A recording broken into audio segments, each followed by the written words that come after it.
Okay. Wow, this background music is really intense right now. I'll just leave it here.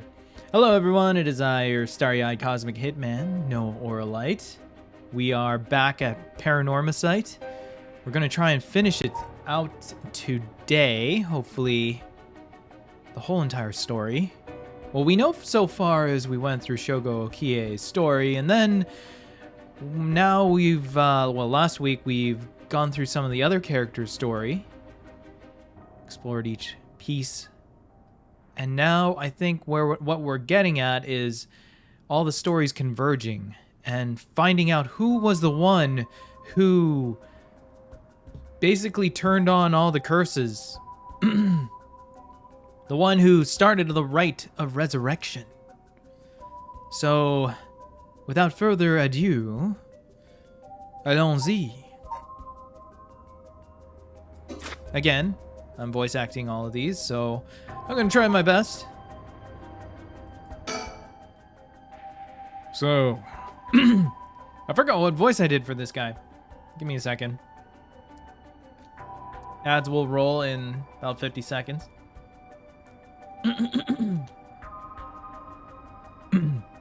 I think I went more scruffier. Yeah. That's what I'm looking for. So, what to make of this guy?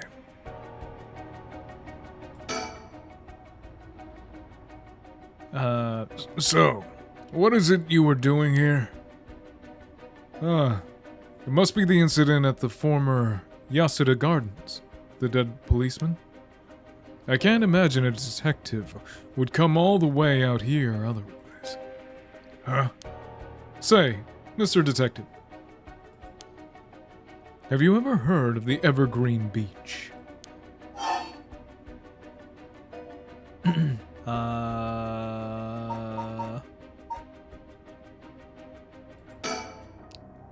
How about you answer my question first? What were you doing here? I was answering your question. Oh, hey, Quart. How's it going, buddy?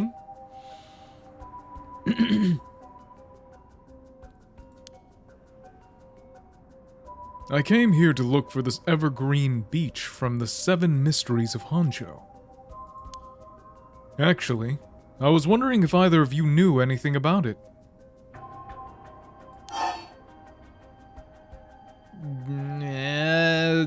Yeah, I don't know. Nope, sorry. How's everyone doing? Doing all right. I again just kind of got home, but then I had to go cooking, so like I'm a bit burnt out, but here I am. How about yourself? Doing good? Really? How strange.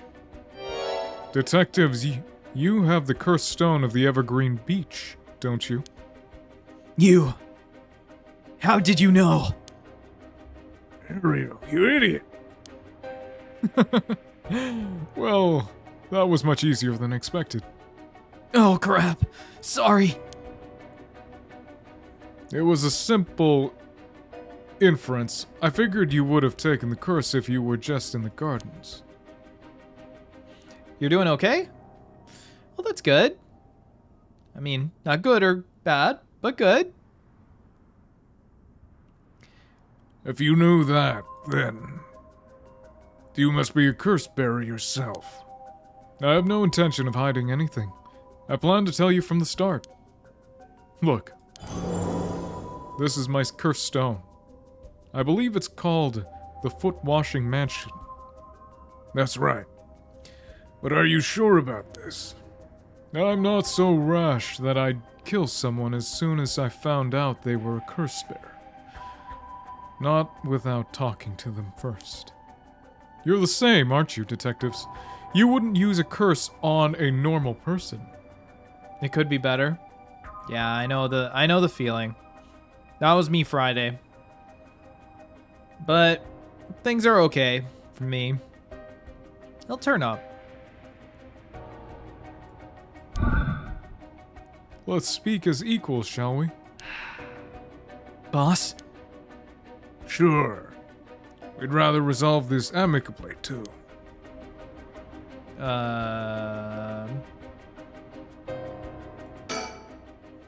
Though you're a curse bearer, so please be careful. Fortunately, I don't think he knows which one of us is the curse bearer yet. If we play things right, we should be okay. He really is a curse bearer. He may only be talking with us to try and activate his curse. I have to be wary of anything he asks me to do. I could tackle him and pin him to the ground, but that might have something to do with his curse. Any slip of the tongue could get us killed. I have to try and discern what activities his curse, or activates his curse.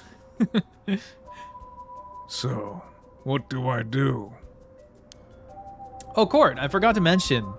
So we're trying to get together the tournament, but unfortunately, we're running into some trouble.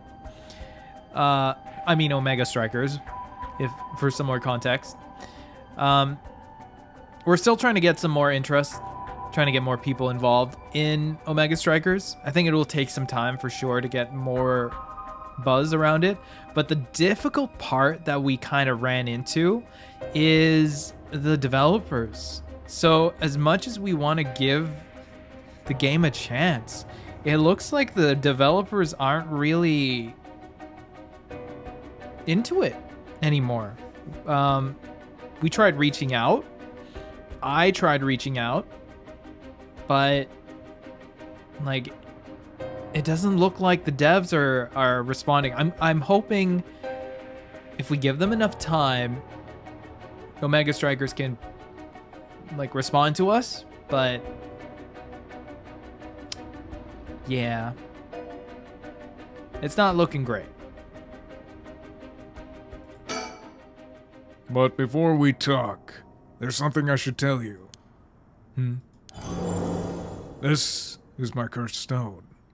The evergreen beech, just as you thought. What? Well, boss, why would you tell him? As for how the curse works. Boss, are you having another senior moment? If you tell him that... It hangs to death anyone who would try to mislead me. So if you try to lie to me, the cursed stone will let me know. I don't have to use it to tell. Understand?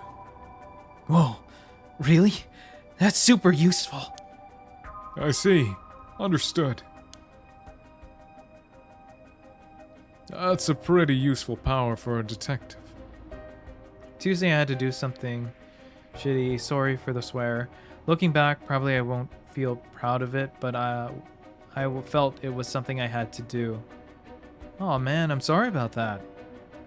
Yeah, was it something like you had to do something to someone else, or like making a tough decision? Maybe a bit of both. Regardless, I know the feeling. It's never fun doing those sort of things. And if it's dealing with someone you know, it's always even harder.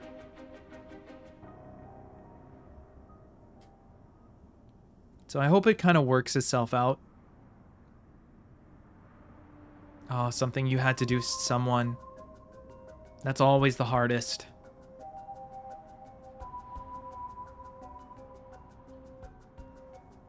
I hope nothing, no bad blood between you and the other person.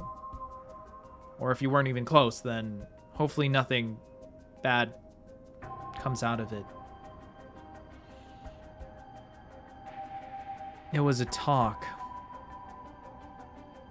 Ah, those tough discussions.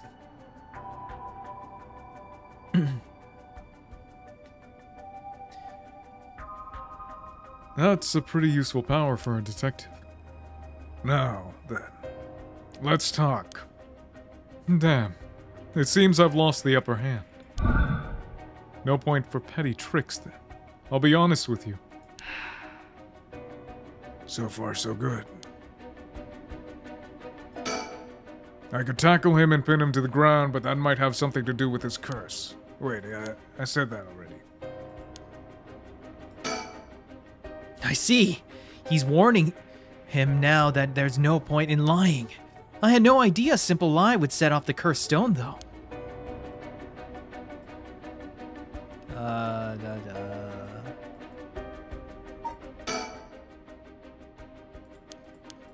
I guess that's it. There's someone I want to bring back. So, I'd like your assistance in collecting soul dregs.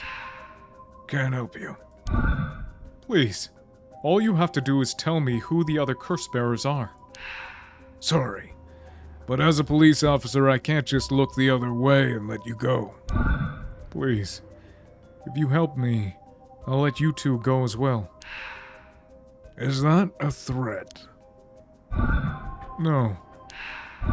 It's your final warning. Oh!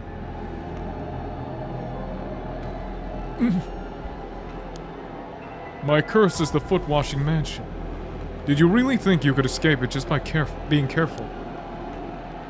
It didn't matter to me which of you was the curse bearer. I'll be taking both of your soul dregs anyway. Wait! Namigaki! The foot-washing mansion is a powerful curse, and so simple to activate.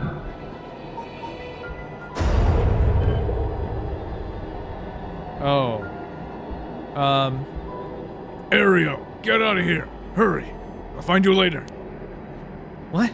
Oh, okay! Too late. Hear the voice of my curse echo. Wait. The voice of his curse echo. What? Why isn't my curse echo working? Because I already had the voice setting down. Oh wait. But to be fair, I think it was something I had to do for some years now. Having a talk, I felt it was important. Oh, it was one of those that like has been long overdue. Those kind of things. Yeah, it's never really good to leave something going for too long. Like, as I've learned over the years, it's always never good to leave something that's been going on for too long. You kind of have to address it.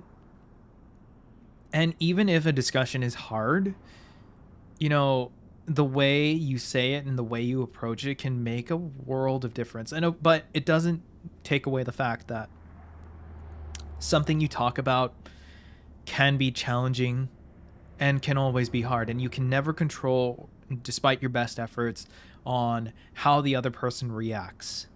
So I think that's always the struggle. But as long as you do the best you can and you address it directly and being the best you can be at it, I think that's all you can really do, despite being how hard or difficult or challenging it may be to have those kind of talks. Yeah. Wait, I already read that. Impossible. This has never happened. Oh, Tsutsumi. What's happening? I don't hear anything. Ario, now, grab him! Right. Namigaki, get down! Damn it. Boss, here, his curse stone. Good work. Give it to me.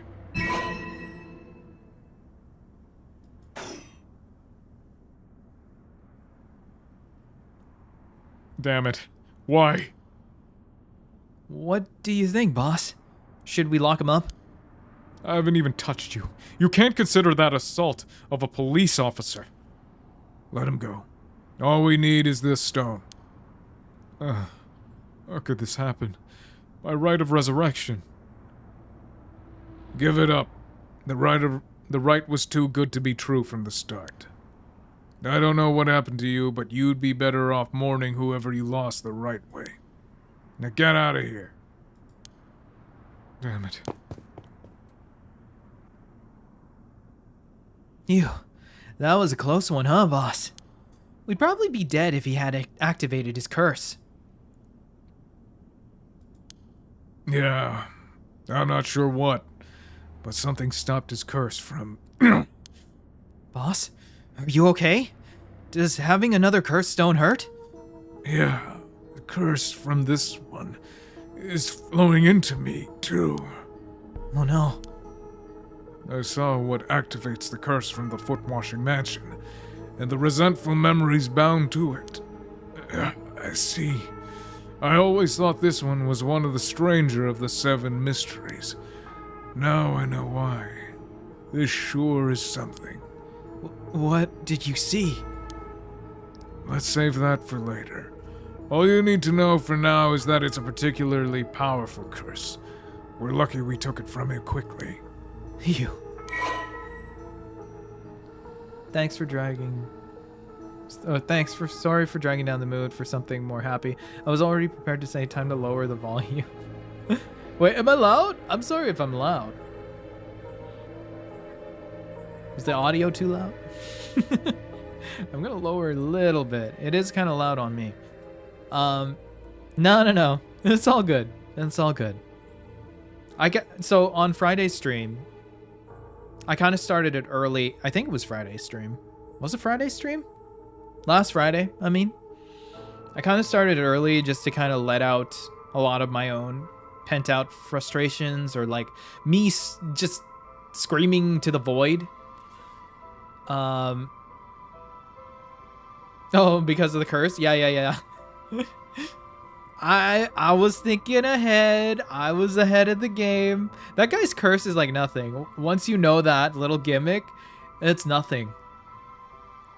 But yeah, I was pretty down that other day and just kind of had to just talk it through. And it just kind of helps out. Like sometimes it's never good to leave something in your head.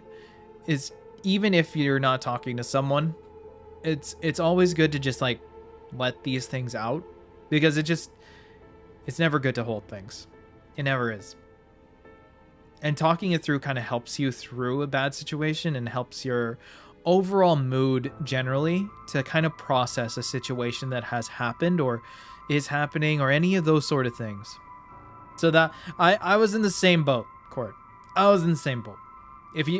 If you watch, I think it was the Friday stream, I started early, or it could be the Thursday stream. One of them or both, I started pretty early and then kind of just like vented.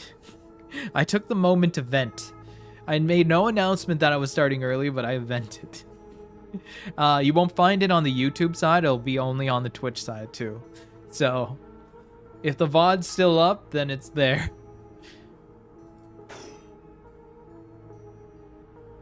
Well, what makes one stone? Well, wait. Well, that makes one stone. Where do we go now? Well, we'll visit all the places associated with the mysteries while it's still dark out. You mean we have to do that all over again? I hope they aren't all as aggressive as him, but people will do crazy things to bring back someone they love. It seems that the hatred the cursed stones are imbued with makes people more willing to kill. Really? Then what about you, boss? I'm fine. I may not have any spirit sense, but I'm tough when it comes to this stuff. That's why they loved me at Paranormal Affairs. So you are spiritually gifted after all. All right, let's head to the next place.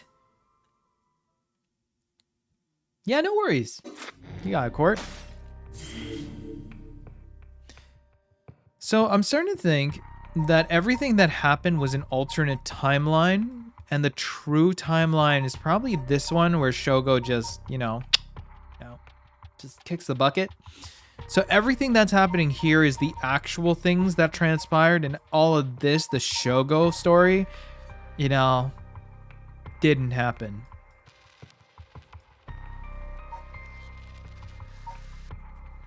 All right. So with that said, I guess we continue on.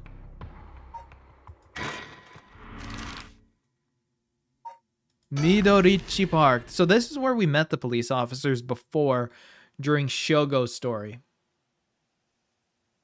Midoricho Park. Excuse me, sorry to bother you, but we have some questions for you.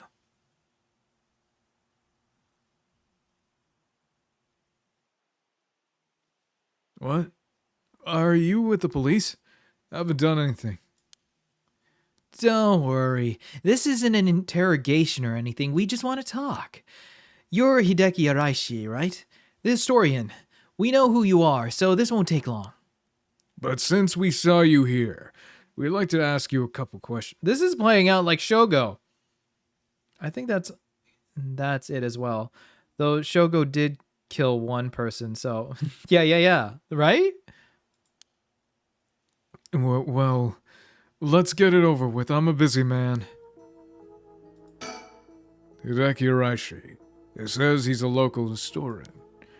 But supposedly he knows more about the rite of resurrection than anybody. The fact he's here at this time of night, it's plenty possible that he's a curse bearer. Boss, let's ask Hideki some questions.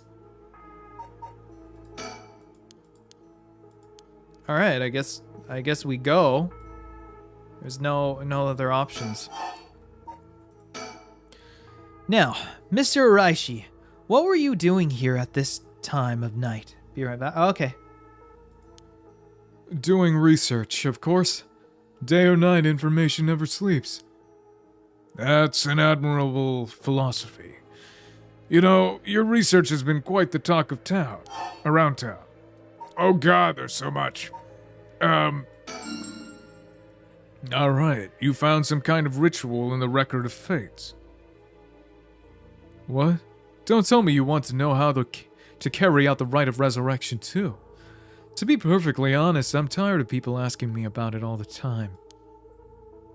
Now, if you even care about the local history, you just come crawling out of the woodwork when something interesting comes up. Look. Wait. Looks like I hit a nerve. If you think you can force me to tell you because you're a policeman, you're sorely mistaken.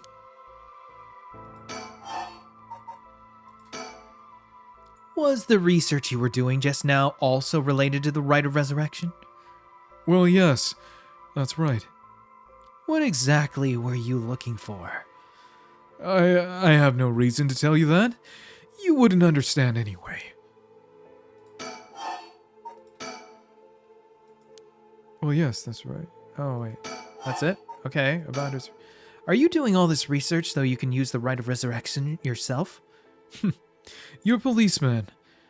Do you really think people can be brought back to life? Everyone I meet. Pitiful. Huh? So you don't believe in the rite? Whether it's real or not has nothing to do with my research. Such things are better left to the occult freaks. Or so I thought.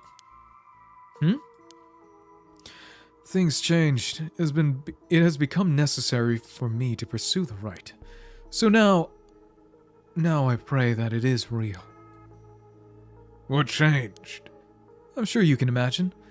The funds for my research. I received a large amount of funding for seeking the rite of resurrection. And if I find it, I'll receive a sum so great that I'll never have to worry about money again. Oh, that means someone is sponsoring your research. Is that right? So what if they are? You have no idea how hard we work to secure funding for our research. I have no interest in teaching those children. Listen to me. I'll tell you one thing. Those experts you see writing provocative books or spouting nonsense on TV to try and get popular, all of them are just trying to get the money they need to do their research. With how popular the occult is, saying something even remotely spooky can lead to big money. What? I bought your book. The pursuit of the unknown begins, first and foremost, with belief. I was so inspired by that bit. I do appreciate your patronage. Unfortunately, however, the occult is not my true interest. The fate of the unknown is to be destroyed by thorough research and deep consideration. No way. I can't believe it. You're surprising... Wait, you're surprisingly innocent.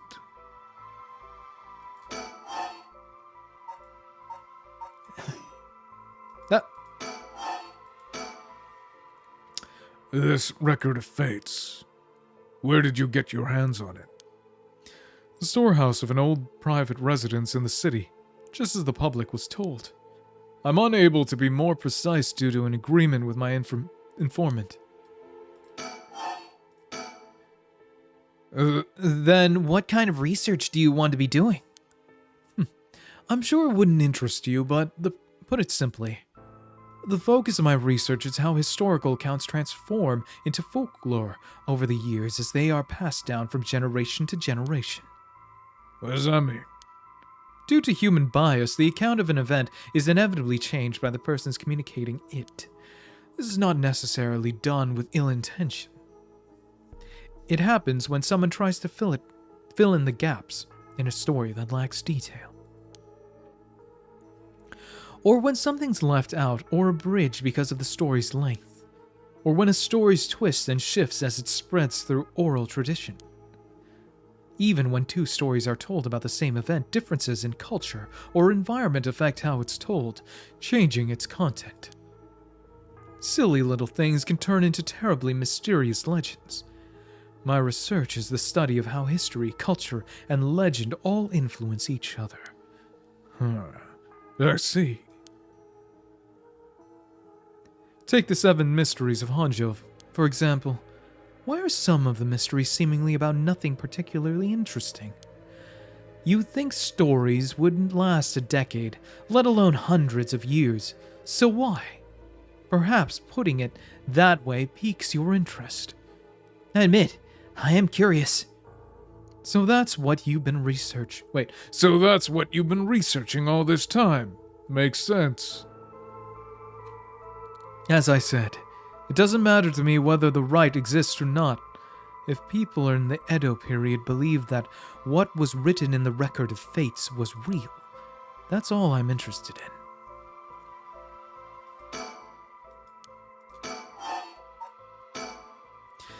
But I have to be realistic. The research I'd like to do is unfortunately not very lucrative. That's why I need to take some risks. Well, in that case, I think I might have a guess as to why it is you were looking for.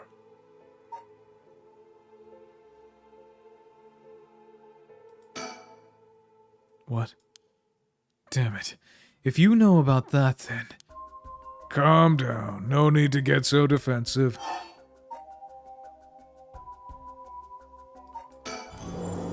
We both want information, right? Why don't we have a nice friendly chat? A cursed stone. You are a curse bearer. Today there is no blue mascot, only red? Yeah. Only red's here today. Actually, red is the one who can talk. A leaf. It is the evergreen beech, then. Yep. Will you show me yours? This is mine. The ever-burning lantern. Interesting. I tell you this for free. He went to a holy day. Yep. The evergreen beech comes from a man who was hanged for spreading false rumors. But the accusations against him were unfounded, and he died cursing those who deceived him. So that is the resentful memory held within the evergreen beech. The memories of the 7 mysteries are truly fascinating. If only I could collect them all. Do whatever you want, but you should know something. This stone of mine lets me curse anyone who tries to mislead me. What? But... So don't try and lie to me or I'll know. You would curse a citizen? And you call yourself an officer of the law. Created. Oh, I hopped on the right stream for voice acting. Yeah. Thank you. That all depends on you. I don't want to use it if I don't have to. What is it you want? The cursed stones are dangerous. I'd like to confiscate yours. Excuse me, but my right. First, let me ask you one thing. You haven't used that curse, have you? No, of course. I haven't, I swear. I see. Good. Now, why don't you hand over that stone? Unless you'd rather use it on me instead.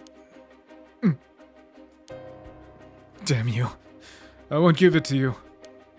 If I were to say that, what would happen? Would it be a crime? Police are aware of how dangerous the stones are. I could arrest you under Article 1, Section 2 of the Minor Offenses Act. Or you hand it over and all you lose is your secret ability. Think of what would happen to all your research if you were arrested. Fine.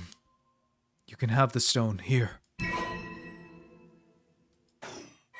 Wow, that was easy. So he was the guy burning Shogo. The other one. Master of Darkness. Good choice. I look forward to seeing how your research pans out. All right. Would you tell us everything you know about what's been going on? If you help us out, we'll give you all the information we've gotten after we solve the case. What do you say?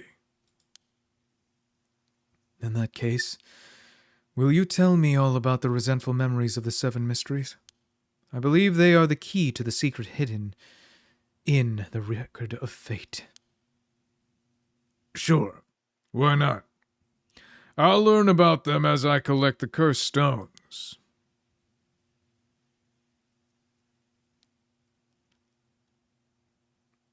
But thanks to you, we learned a lot from him. I wonder. The mysteries and rites are all public information. He kept everything he knows about the other curse bearers and the source of the curses here hidden. I was hoping he'd at least give us a clue about how to beat these curses. Oh, I see. Then we should be more aggressive.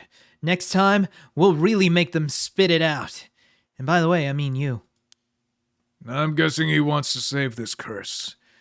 He wouldn't have told us anything no matter what we asked. On the Omega thing, you said they had a video last year about how they couldn't focus completely in OS and basically gave up in the game because it wasn't rentable anymore. That kind of explains a lot of that. No wonder they're not responding to us. But now we know where he hangs out.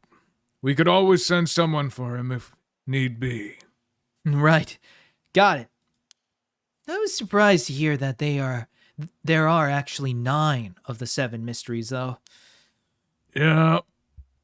That's 2 extra curse bearers we have to find. We've confiscated 2, so there are 6 more. They could be anywhere in this town. We have to find them fast, or they may start using the curses. No. I think we're already too late. Huh? I didn't tell you this, but there were some soul dregs in Namigaki's cursed stone. Really? And he already killed someone without it? Or with it? It's not much. So it probably wasn't a curse bearer. Shit. Well, we know who did it. We can make arrangements to take him into custody. Namigaki. Who was Namigaki? Was that was the student, right? The college student? So they made a new prototype game called Bite Breakers.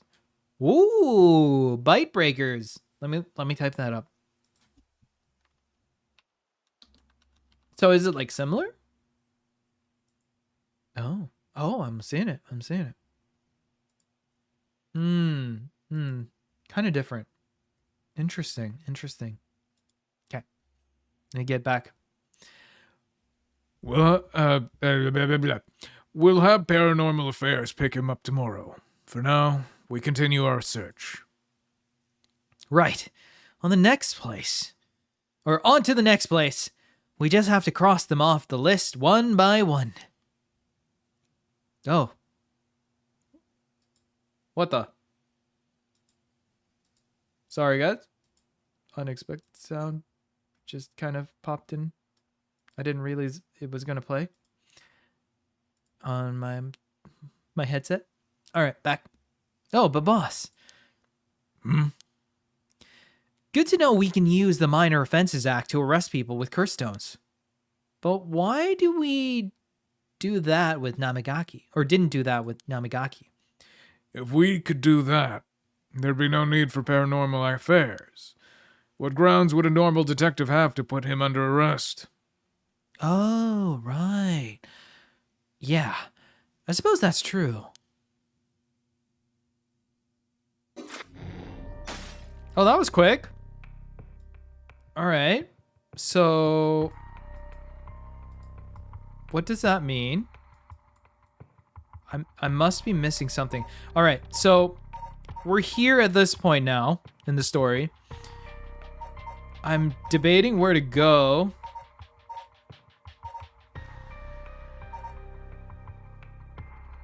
All right. Let's hit resume. Maybe it will progress. Now you play the schoolgirl. I don't know. Should I start at the school gates? Maybe it'll give me a different option. Or did I have to play around with the different events? I'm not gonna read this one through because unless the dialogue's different. That's the only condition I'll read this one. Because the other doesn't have the power anymore. Oh yeah, you're right. I've been waiting for 20 or 30 minutes. Yep. There's him. That's it. So Mr. Araishi's there. He's gonna like stare at my face. Wait, whoa. Wait, this is different. Araishi didn't get to me. Oh, this is different. I'm home. Okay. Also, for those just joining, if you're watching on the YouTube side or just lurking, I don't do female voices. I tried using a voice mod, but it sounds so uncanny valley. Thank goodness. I don't think the walk has ever felt so long. Nobody will be able to use their curse once it's lights out. I need to go look for Mio as soon as it's morning. But I remember when we went back, she no life. But for now, I need some rest. I think Mio's gone. Okay. That was unexpected. Okay, we'll do a nice thought.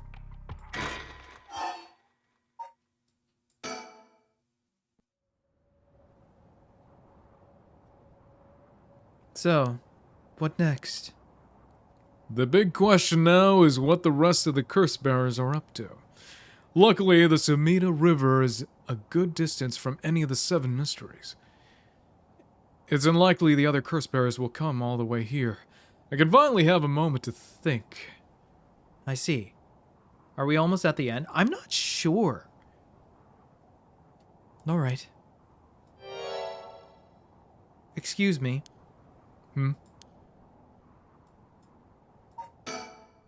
Is that a woman's voice? Who could it be? Oh, it's her! The one with Namigaki. Where did she come from? It's like she appeared out of nowhere. I didn't mean to startle you. I'm terribly sorry if I've gotten the wrong people, but would you happen to be curse bearers? Curse bearers? What's that then? It means someone who's gathering souls for the rite of resurrection. You've heard of the rite of resurrection, haven't you? Everybody's talking about it. Color me intrigued.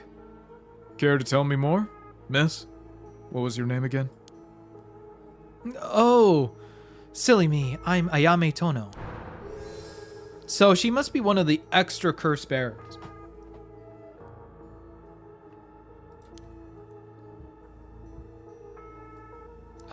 Okay. Let's talk. I should ask her what her deal is. She certainly had no reservations telling us about the rite of resurrection. It'll be worth keeping an eye on her. She could be trouble. So the story is changing now.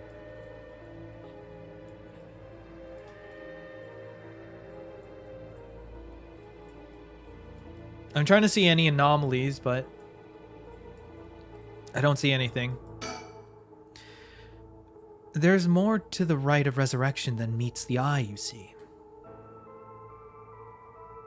So the best way to collect soul dregs is to kill other curse bearers, and that's about the size of it. I hope it wasn't too much to follow. No, I think I got the gist. Funny old world we live in, huh? So, you saying you're one of these curse bearers? No, well, not quite. It's complicated. I'm not, but Yutaro is. Yutaro. Is that your boyfriend? Oh, heavens no, just a friend. His full name is Yutaro Nabigaki. We're, I suppose you could say, partners in crime. Funny way of putting it. Okay, I guess there's nothing else to say, but we got Namigaki. She has no reason. So where is this Yutaro now? Well, about that. He's not actually a curse bearer anymore. Oh, so it's updated. His curse is gone. He's more like a former curse bearer. Former? How so? I don't really know the curse or the details myself, but apparently he lost his curse stone. Typical, right? He makes such a show of being a top student only to flunk where it counts. So now I'm out here looking for curse bearers myself. If you want something done right. Okay, nothing there. Oh, options. He lost? How did he do that? I wasn't with him at the time, so I don't know how exactly what exactly happened. All I know is that he came back saying he didn't have it anymore. Although, well, it's strange that you'd probe into all things. I'm just curious. I'm just the curious sort, that's all. Sorry if it's a touchy subject. Oh, I don't mind. I don't particularly care about keeping it a secret. Yutaro can be a little irrational sometimes, so I have to keep a level head on my shoulders. Sounds like I finished Yutaro. So, anyway, mind if I ask why you thought I was a curse bearer? Oh, that. I'm terribly sorry. I was so rude. I saw the two of you out late at night, and I suppose I made assumptions.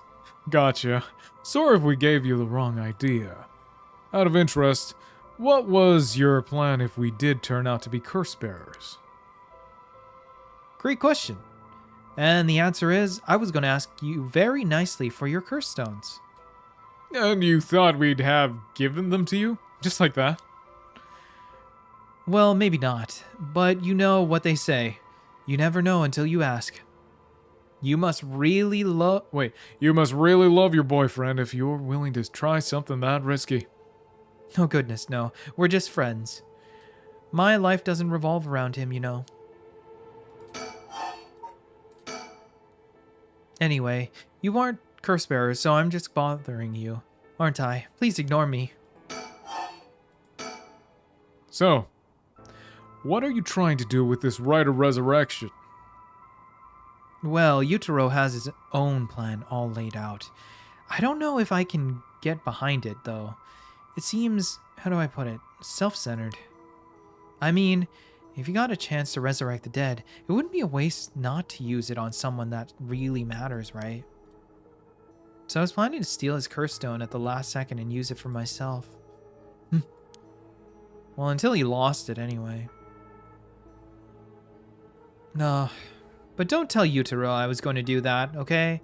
I don't think he'd be happy to hear it. Of course. Keeping secrets is my business.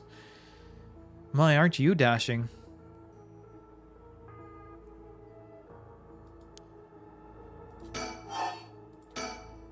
Sounds like you really have your heart set on this, right? What were you hoping to use it on? Do you promise you won't laugh? Cross my heart. Well then, let me tell you my master plan. Prepare to be amazed! I'm an art student, you see. Woodblock prints are my specialty. Ukiyo-e, in particular. Ukiyo-e? Wait, ukiyo-e. Yeah. Oh, I've seen this word before, but I always have a hard time reading it. Ukiyo-e. Huh? You must be a cultured lady. Really? Do you think so? Everybody says it's strange interest for a girl to have. You know, people often think of ukiyo-e as some inaccessible, high-class art form, but that's actually totally untrue. Back in the Edo period, it was the art of the masses, amusement for the common people. So when you think about it, we feel exactly the same thrills from every brushstroke as they did back then. Isn't that fascinating? Yeah, I guess. And as far as I'm concerned, the undisputed king of ukiyo-e is the one and only Hokusai. Have you heard of him? Sure I have. He's famous. Didn't he live somewhere around here back in the Edo period? That's right. You're just as knowledgeable as you look. Oh, this is ukiyo-e. His 36 views of Mount Fuji are so iconic, they're the only works of his most people know. So ukiyo-e, if I remember correctly, is an art form in Japan where they use wood and they carve out the patterns and then put the paint on the wood to create these imprints, to create all of this stuff. It's like stamping. But Hokusai was so much more than just mountains and waves. That's only the teeny tiny tip of a veritable iceberg of work. I've got to admit, I only really know him from those landscapes myself. oh, don't worry about it. Anyone can learn. When Hokusai died at the age of 90, he left behind over 30,000 drawings. That's multiple drawings a day for 80 years. Amazing, right? So he kept on drawing right up into his old age, huh? Impressive. But even in his final years, he was never satisfied with his own work. His dying words were, "Should heaven afford me but 5 more years, I shall finally become a true artist." But even on his deathbed, he still thought he had more to learn. He was already the greatest painter and artist of his era. Who knows what he could have done with more time? Well, that's what I want to find out. Hold on. Are you saying... Besides, he always said he wanted to move out of 100 houses, but he only made it to 93. Isn't that just tragic? That is some obsession. Oh no, nah. We got a stalker. Creep alert. No way this is going where I think it's going. Imagine the masterpieces he could create with modern techniques. I feel all dizzy just thinking about it. You've got to be kidding me. So if I understand correctly, you want to use the rite of resurrection to... That's right. I want to bring Hokusai back to life. Well, that's certainly a novel idea. That's what she'd use it on. What a waste. Oh gosh. Is that the time? I should be going. I need to get my hands on a curse bearer before daybreak. Sorry for flagging you down out of the blue like that. Best of luck. Okay, I was going to make a joke, but it isn't worth it. Your call, your call. I'm always down for jokes. You know me.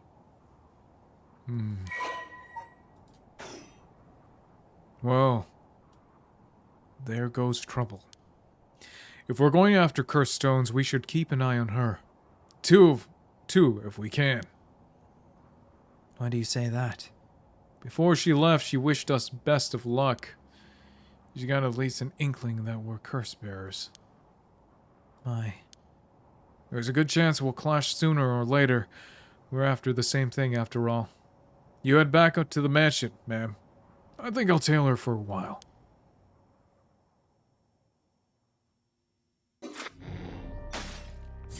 Whoa! We opened up something new. Yeah. Now we're in the real story and everything is kind of like weaving. We got a weaving story. We're back at Shigima Mansion. Back here again. I left Richter to continue looking for curse bearers and came home alone. Will this really be enough to gather the soul dregs I need? What if nobody uses any more curses? I'll lose my chance to bring him back. She said someone important, and she was going to resurrect from the past. Now imagine the worst I see what you mean. You know, I'm not gonna lie, crossed my mind too. If this girl was, you know, like evil enough and historically, you know, knowledgeable enough, yeah.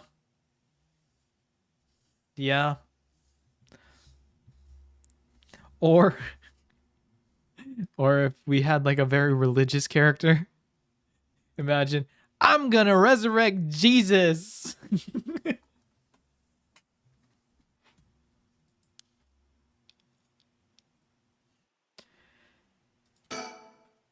The old Shigima mansion. We rebuilt it here after the Great Kanto earthquake.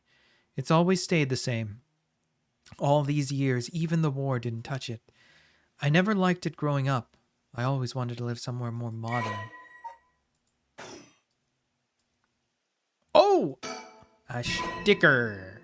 I found a sticker. Nice. You think? I can hear the wind rustling in the trees.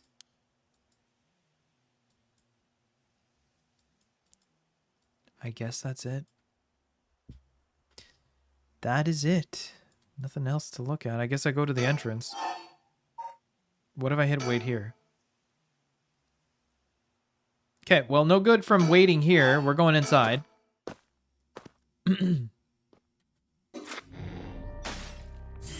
Oh! Wow, that was rather quick. Wait, it said chapter 1. How long does this story go, guys? Have we only just scratched the surface? Oh, dear God. Maybe there will be another stream.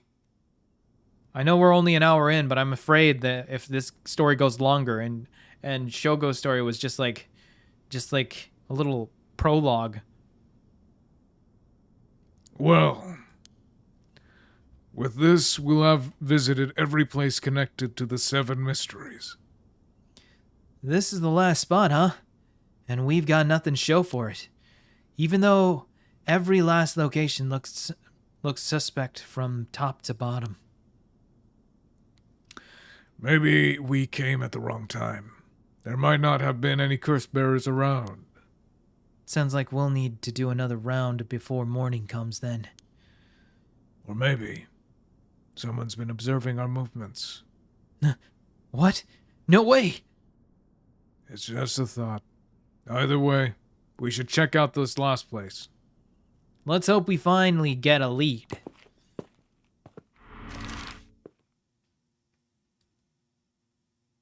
Okay. What's the point if I just have one option? Whatever. Whoa. Oh! Oh, guys, we meet Shogo. Oh, crap. Oh, Shogo. Oh, Shogo. Oh, Shogo. Whoa! Whoa! Whoa! What the hell is this? Is he dead? Damn it! We were too late. Was this a curse too? Hang on. I'm gonna call this in. I'll leave it to you. I'm gonna take a look around. Unless it's less one to lag. Oh, Shogo. I kind of like Shogo. I mean, he was going after his girl, but Shogo was, I grew fond of Shogo. Boss, bad news. What is it? Another mysterious death was reported in the area just now. Oh, we got action. The medical unit and forensics team are on their way, but it'll be a while before they arrive. No. That is bad news. So they got someone else. You think this is the work of the curse bearer? With suspicious deaths popping up one after another, we have to assume it is. Shit. Guess we'll be stuck waiting around for a while.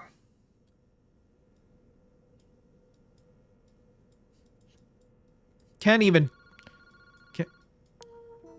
Boss, that phone is ringing.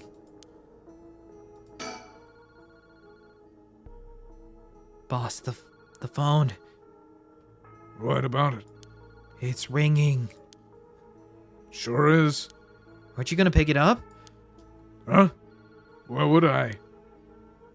Why wouldn't you? It's super suspicious. It's sus, dude. He seems distracted by the phone.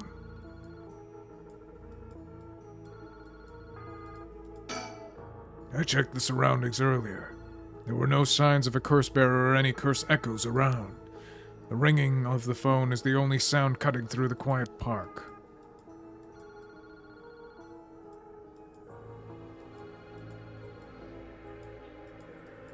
I don't see anybody.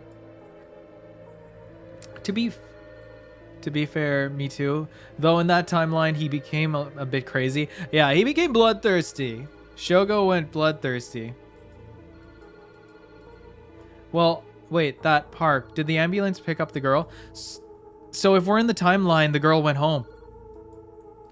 So Shogo told her to go home, quit it, and leave. And so she did, while Shogo went with her, and then Shogo goes, okay, just to make you happy, I'll go back and figure it out. He goes back and then gone.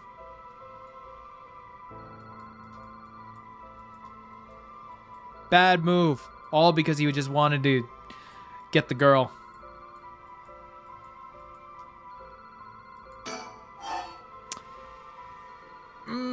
Should I wait? What should I do?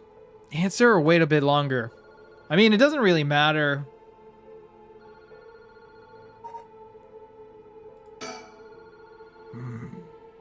What's this? There's something stuck to the side of the phone. Come on. Wait, come on, boss.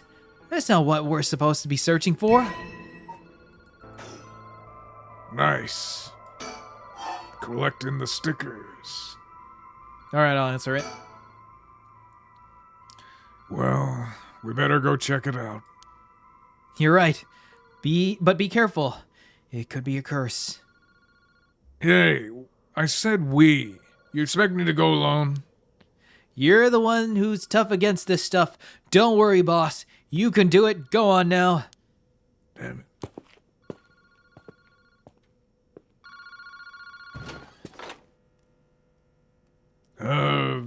Hello?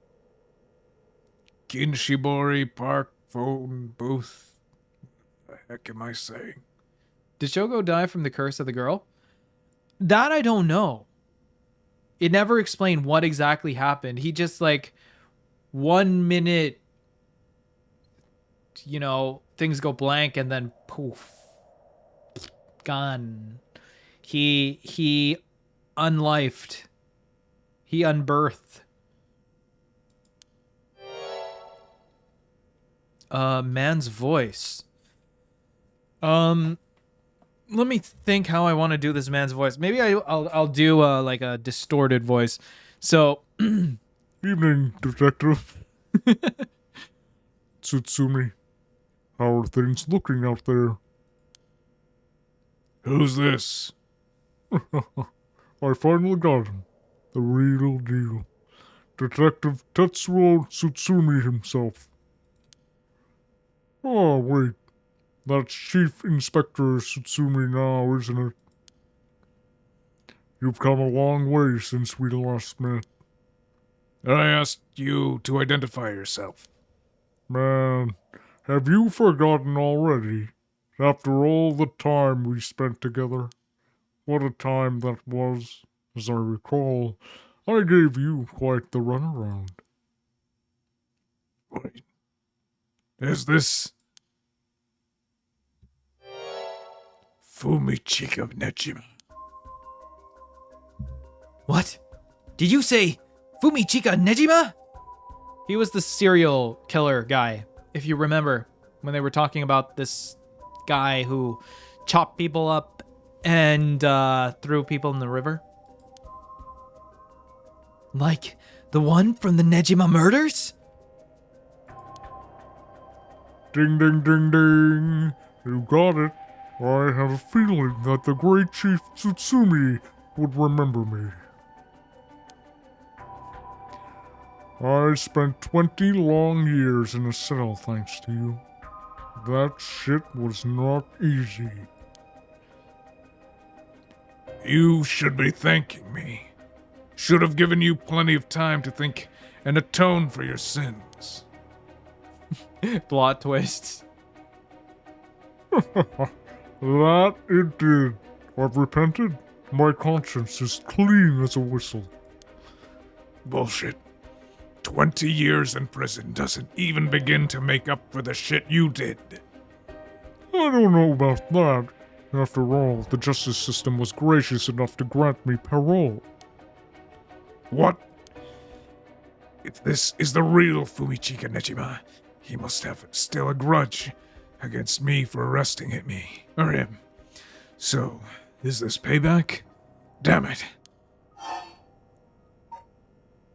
What is your goal?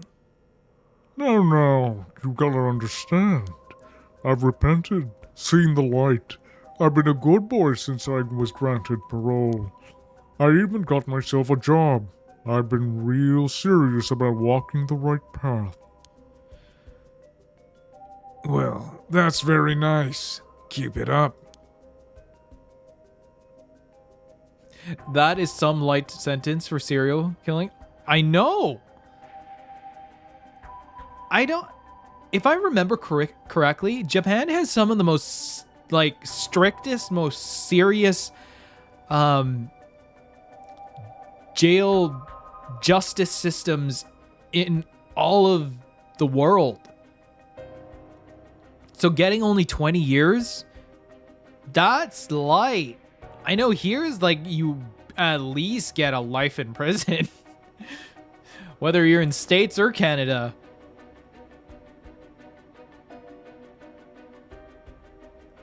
But it was no good.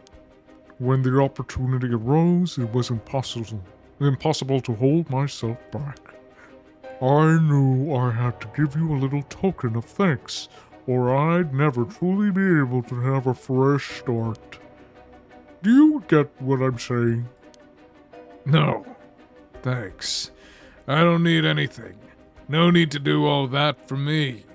Just try to live a quiet life. Oh, that's no hassle. No hassle at all. It would be all too easy to just kill you, to tear you apart. But that wouldn't be very satisfying. Certainly not after 20 fucking years of waiting. Oh my god. There's some serious swearing here. That's a long time for to nurture a grudge. You fucking bet it is. I let it gnaw at me, grow inside of me. I thought of nothing else. All that time, I played model prisoner, endured the harassment those asshole guards threw at me. And I did it all for you, Tsutsumi. So please, just accept my deepest and most sincere feelings. Sorry, but I'm afraid I don't feel the same way about you. Shut the fuck up. That attitude of yours is why I'm saving you for last. What are you planning? Whatever it is, bring it on. I'm not running away. I told you, I'm not coming for you yet.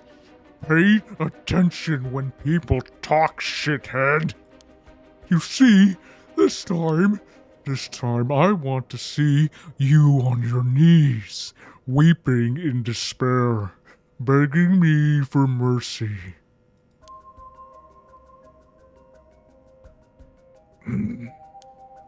The contrast between that voice and the dark lines from Nejima is just sending me.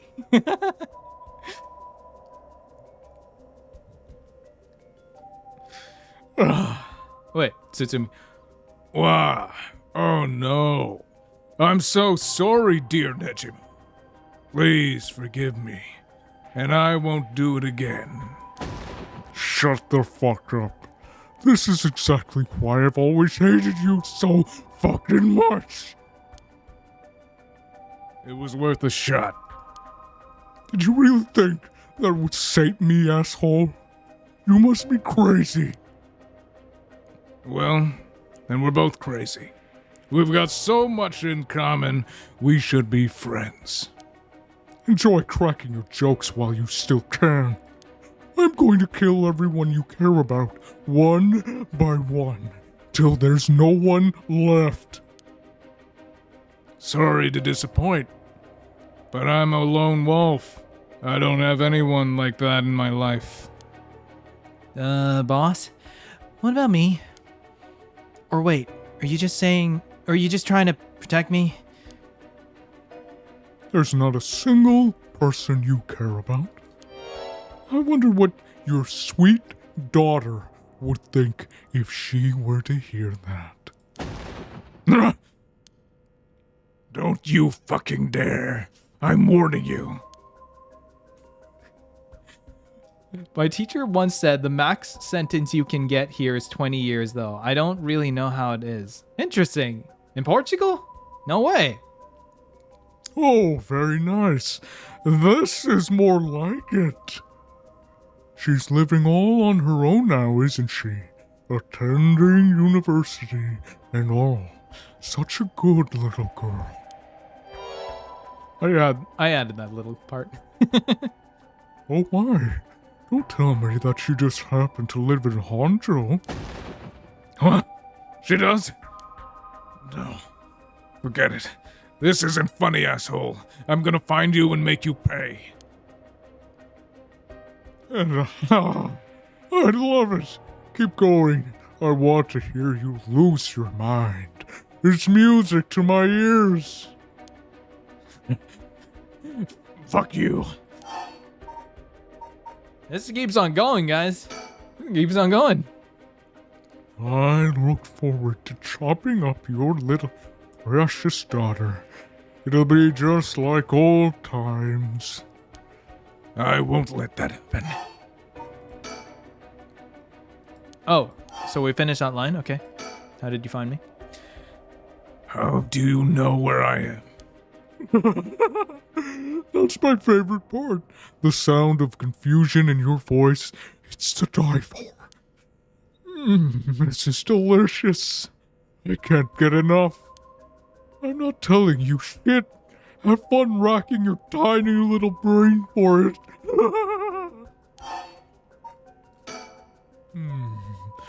I guess I could give you a little hint. Go on.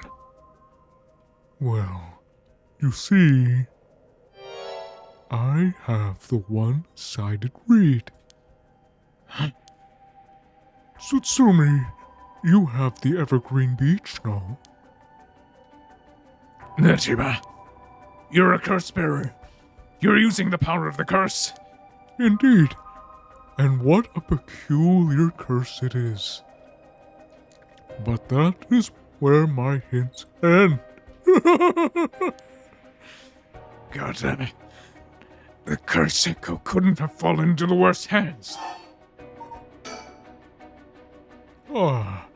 One more thing we should discuss. In fact, it's more precious.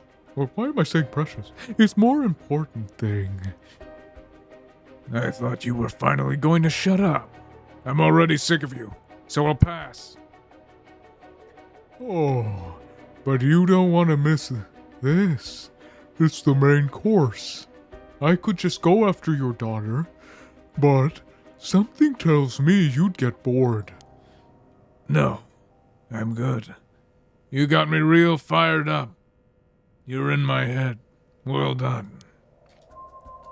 But this is a gift tailor-made for you. I'm going to kill all the people you swore to protect. Every last person living here. You couldn't. Oh, but with this curse of mine I can. I'll give you until dusk. By then, I could probably get a couple hundred people or so. And it'll all be your fault. Oh, it must be so hard to know they'll all die because of you. So tragic. It must be tearing you apart. Don't fuck with me. There's no way an amateur like you could pull off a curse that strong. Unfortunately for you, I absolutely can. My curse stone is a particularly strong one, which means I can have my fun without needing to hold back one bit. It's almost like the Feast of Shadows was cast just for me. You're surprisingly well informed about this. Who was it that tipped you off? Who knows? Then how about I kill myself first and ruin all your fun? What about that, asshole? Idiot, you think I'd call it off just because you were dead? There's no running away from you. I'll find you. I won't let you get away with this, Nejima. You've got 12 hours. Do you really think your paltry little organization will be able to make a dent in my plans? Oh, the sacrifices made will be heavy.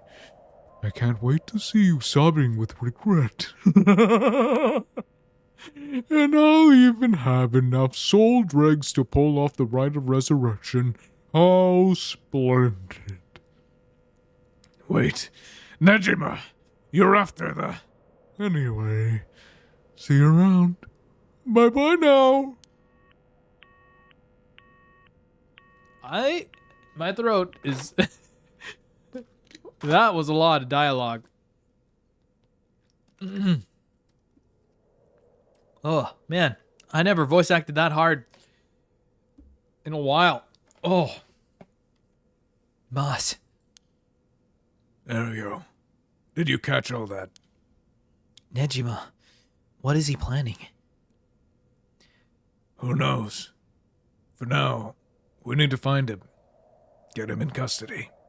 Send word to HQ. But the fact that the 7 mysteries are wrapped up in this is going to make things tricky. You mean with Nejima being a curse bearer? Just our luck, really. You couldn't have been a worse guy. Sounds like his curse will be able to kill a lot of people at once. I'd like to avoid getting our investigation caught in the crossfire. We'll use them to find out where he is. But then, we're going in alone. We should try to collect as many cursed stones as we can before then. Let's hurry. Aye, aye, boss.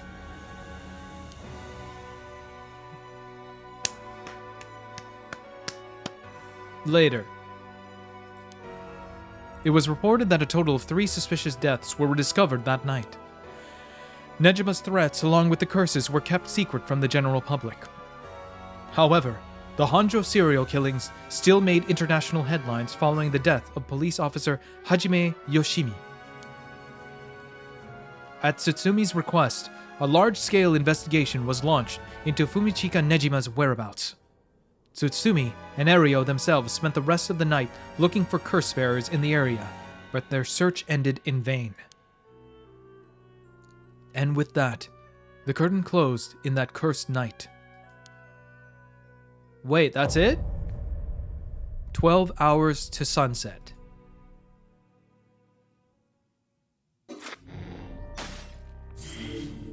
Oh, the timeline expands. But I know there's no life sentence. Interesting.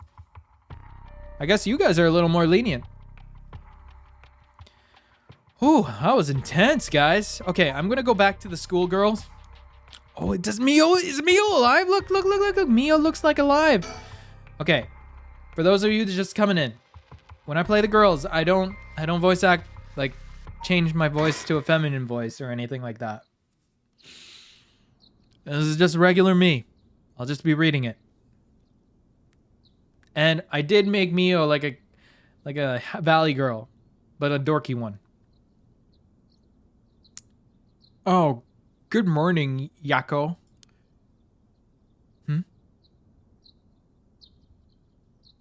Oh, wait. Huh? It's Mio, sorry. Yako, rise and shine. Huh? You're up. It's morning. Are you okay? Can you remember your name? I'm... Whoa. Yako Sakazuki. Yes, I'm Yako Sakazuki. Good. Seems like you're fully aware. Oh, Mio. Thanks for last night. Was everything okay? Yep, still alive. I couldn't dispel the curse echo or learn the identity of who used it, but I managed to at least get away. But in that situation, it's best you can hope for. I'm sorry, I got you involved in something so dangerous. I meant to look for you as soon as the sun rose, but I was just so sleepy. I can't even remember when I fell asleep. It's okay. It's only natural to be exhausted after what you went through. Besides, I also feel bad that you've been wrapped up in all of this.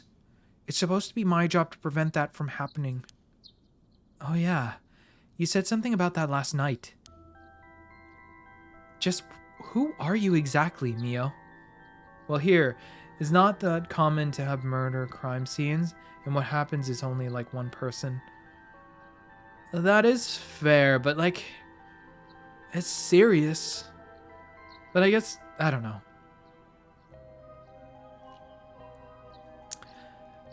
I guess it matters what you guys do afterwards to those criminals, or what they go through. Just who are you exactly, Mio? Oh, well, the truth is, I've been trained in things having to do with the supernatural. Huh?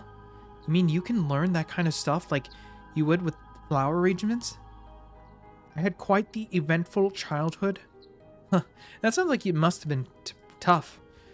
Yes, I would take a long time to explain, so let's leave it at that for now. As fate would have it, I've ended up as the apprentice, or maybe more like assistant, to a notable paranormal expert.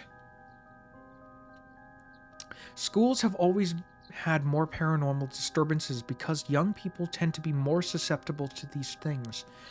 I'm sent to schools that may experience something paranormal and put a stop to it before it happens. Wow, that's amazing. So it's like a part-time job you do while also being a student. Well, I do help mountain public Maintain mountain? Maintain public order. But it's all part of my training, so I don't get any money.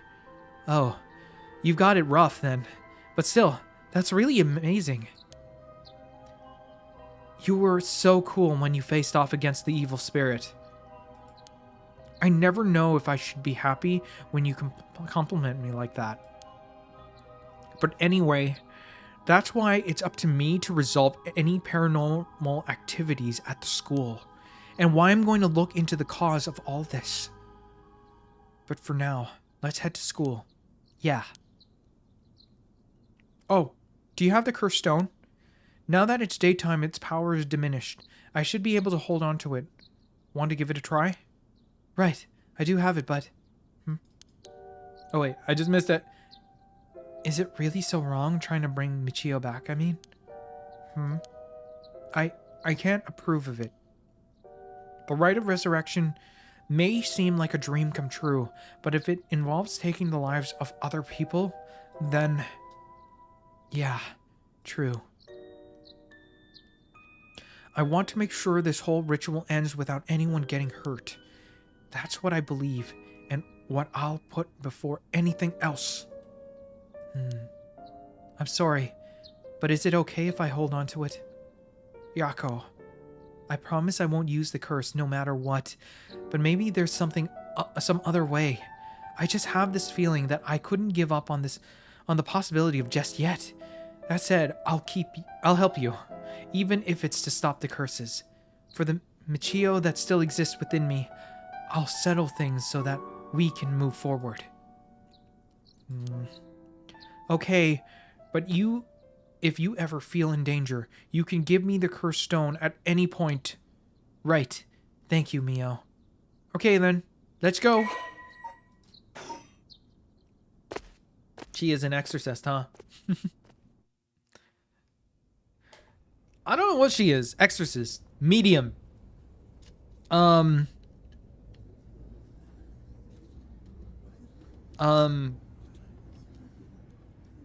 Jujutsu sorcerer. Huh? I thought it unusually noisy. There's a big group of people and police in front of the school. Did something happen?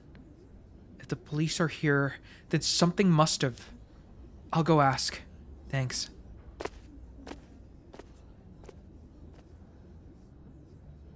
This isn't good. Huh? What happened? Don't panic, okay?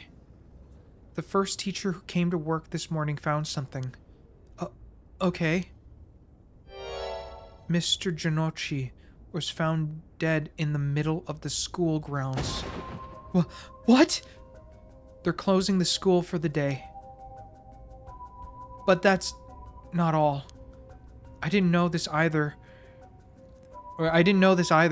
since I didn't watch the morning news, but rumors were spreading that a number of bodies were found nearby. What? There's no way. Why? Could it be because of the curse? We don't know enough to say. From what I heard, Mr. Janochi's body was in the middle of the grounds, but his body was covered in bruises like he'd fallen from somewhere high. Weird. Taking into account his unnatural death and the timing, it's very likely it's something to do with the curse. On Miyuji. I think it's a bit different from an exorcist. Yeah, she's an on Miyuji. Or on Myoji. Let's go. No school. I know the feel. So, you probably don't get snow days down in where you are in Portugal. So here in Canada, well, we get snow days. When I was still in school. That's the best. Always like hoping and praying that when the forecast comes in, it's gonna be enough to like cancel school. Seems like it, doesn't it? But that's so scary. Yeesh. So the curses really do kill people, and someone used it. Shh, keep your voice down, okay? What would happen if another curse bearer hurt you? Sorry. I wish we had a little more information, but they've locked up the front gate. Maybe we sneak in through the back entrance. That person over there. Isn't that Hitomi Okuda? You're right. That's unusual. Oh, but she was at the school last night too. She must know something about Mr. Jinochi. Let's see what she has to say. Sad never happened. Oh, that sucks.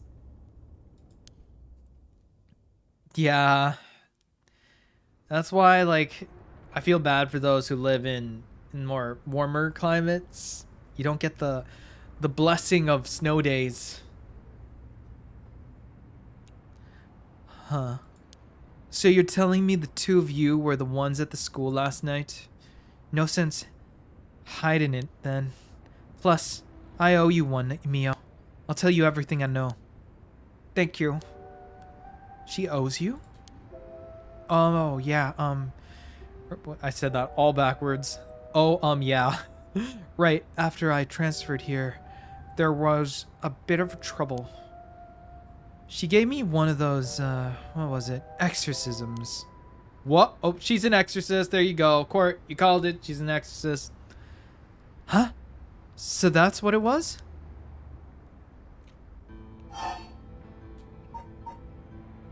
I want to know Mio's exorcism. Hitomi, were you possessed by some kind of evil spirit?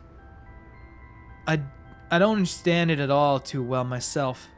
What can I say for sure is, thanks to Mio, the weird symptoms that were happening to me all went away. Yep, some people are born with a natural sensitivity to the paranormal. They tend to end up isolated as they struggle to relate to the people around them. They also tend to draw spirits to them naturally. This can cause strange symptoms they don't understand, like headaches, muscle stiffness, and hallucinations, even memory problems. I'm sure it must have been very hard. So that's how it works, huh? Do people also have their personalities taken over when possessed too? It is possible with spirits who have a very close relationship to their target, like siblings or a parent and child, but you almost never hear about people being taken over completely. It's when the two parties aren't in sync that those negative effects can start to appear. So those seances or whatever you see on TV are all bogus? Not quite. There are mediums and diviners who can align their minds with the spirits they call, though there are people on TV who are just putting on a performance. There are people who in life had extremely powerful spiritual sense or a deep connection with a person, but even they shouldn't be able to completely take over the person they possess. And even if they could, it'd only be enough to pressure them to choose certain behaviors that wouldn't be unusual for them to do on their own to begin with. But if that's the case, wouldn't you not know if they were choosing that behavior of your own will or not? Over your own will or not? Hence why there are lots of cases where people don't even realize they're possessed. Though the spirit may influence the behavior and memories of the host, the deeper their connection in life, the easier it is for that to occur. I see. Getting possessed by the spirit is pretty complicated, huh?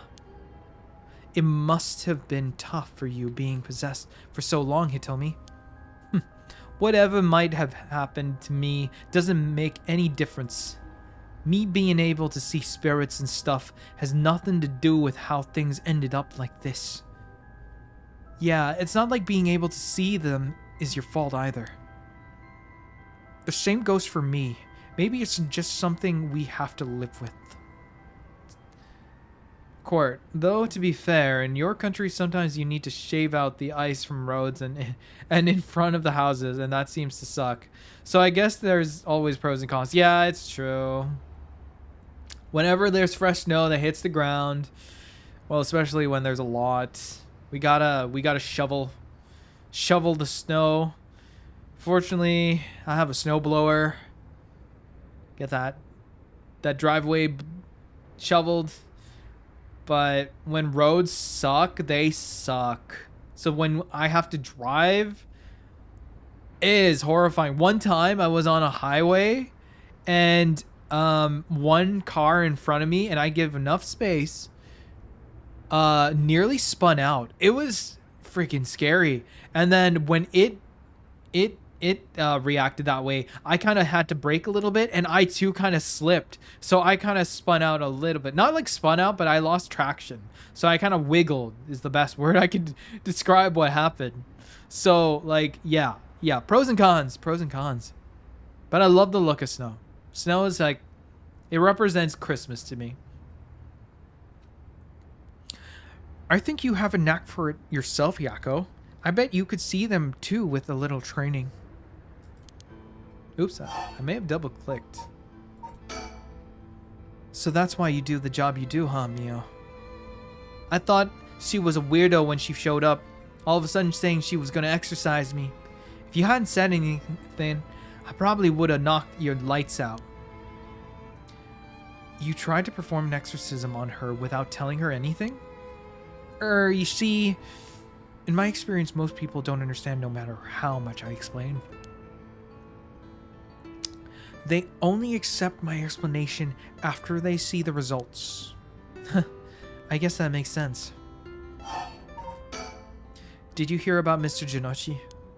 Heard about him. I've known about it since last night. I saw that asshole bite it on the school grounds myself. What? You saw it happen? Tell us about it. What happened exactly? I don't really know myself. It was pitch black. What I can tell ya is it was almost dawn, probably around 3. He started freaking out all of a sudden, ran out onto the ground and like something was chasing him, then screamed. Somebody help me. Forgive me, Michio. Or something like that while he was running. Michio? He mentioned Michio. Was there anyone else out on the grounds? It was too dark to see from where I was. But for just a second, I think I saw a girl in the school uniform with her hair in braids. Oh. I didn't go out to make sure, so it couldn't have been nothing for all I know. Then I heard him begging for his life, like, I was wrong and I'll do anything. Then all of a sudden, his arms and legs snapped, even though he was just standing there. Wait, I think we've seen that one before. His arms and legs broke without anything being done to him. He fell over and quit moving, so I thought, I better get out of there. Then he croaked. That's all I saw. I see. But from what but from what you've told us, it almost sounds like Michio's ghost chased down Mr. Jinochi and killed him. Hell if I know anything about that. I'm just telling you what I heard and heard him say.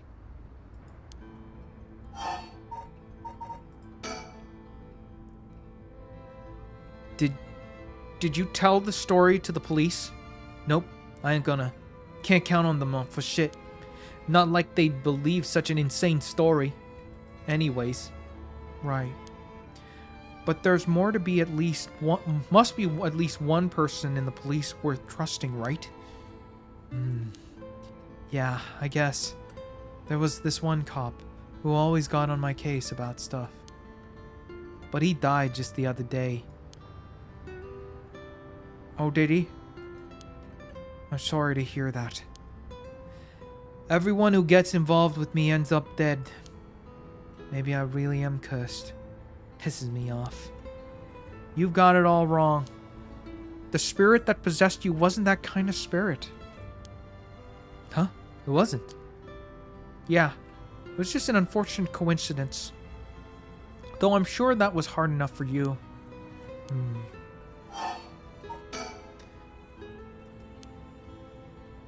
Hey, Mio, I've been thinking about something. The way she described it reminded me of something. The way Mr. Janochi passed. It sounds a lot like how Michio kicked the bucket. Of course, I didn't see it myself, but the state of Michio's body was like she had fallen from high up. Could they have been offed by the same curse? I don't think so. The curses of the 7 mysteries hadn't manifested when she passed on. And if we can trust what the spirit board said, then Michio unbirthed in an accident. Oh, right. Oh, okay. Hitomi, the last night before you witnessed Mr. Janochi's collapse, can I ask you what he and you were doing in the classroom? You gonna tell the cops? Oh, right. With everything that happened with Mr. Janochi. They'll suspect you if we told them we saw you with him that night. Anytime something happens with someone like me, all those shitty adults start jumping to conclusions. I understand. I won't tell them. You wouldn't have been able to kill him anyway. If you say so, then I don't mind telling you about it. So last night, that piece of shit Janochi called me over, acting like he was gonna attack me or something. What? How terrible. Whatever. I'm glad he's dead. He had it coming. Calling people worthless and a cancer on society when he doesn't know shit about them. That asshole was the one always acting like scum, if you ask me. Is that so? Could you tell me in more detail why he called you out in the middle of the night? It's hard to explain. Where to start?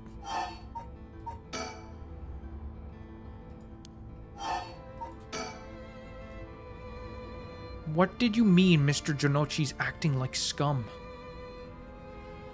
Was he doing something bad? You know, Michio Shiraishi, right? The girl who unbirthed herself? Huh? Yeah, Michio. I don't know everything, but that creep of a teacher had some dirt on her. And he was using it to blackmail her. Call her up after school and make her do whatever he wanted. Oh, that's awful. What?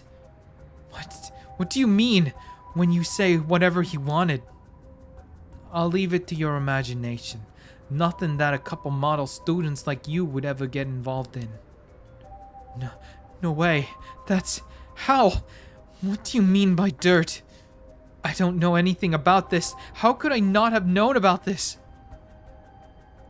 Yako, I know how you feel, but try to calm down. You got guts acting like you were her friend. Janochi really did a number on both Michio's body and soul.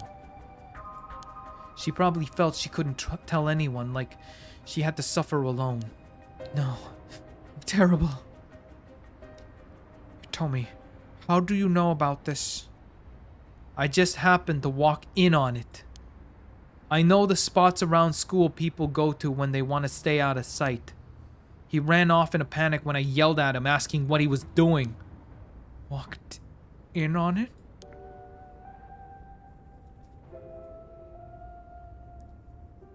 I couldn't just leave her alone, looking like she was about to cry, so I stuck around for a bit. She told me everything that happened in whispers. She probably figured I wasn't the type to spread that stuff around, but she never asked for my help. She told me that she was fine and to keep it a secret. Michio, why? She probably thought she just had to grit her teeth till it was through. She was naive. I tried to tell her that if you guys like that and if you give guys like that an inch, they'll take a mile. She kept saying about how it was her punishment. She was soft. No. Of course, Jinochi didn't change. He kept on doing what he was doing. I don't understand either of them. But that's as much as I was involved.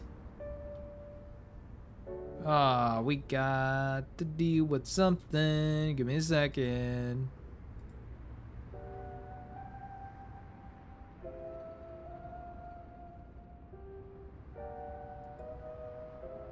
There we go.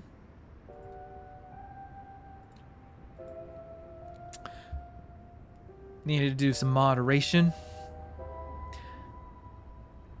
I don't understand either of them, but that's as much as I was involved. And then she unbirthed herself. Nothing I can do about it now. You tell me, if you knew about it, then why didn't you? You trying to say it's my fault? She told me to say nothing. Not to say anything, which is basically say nothing. She told me she was fine. So what the hell more responsibility do I have other than what I already did? Yako, there's no point blaming Hitomi. Michiyo, why? Did you hear what this dirt was? Nope, never heard what it was. But from the sound of it, he'd been blackmailing her since about a year ago. For that long?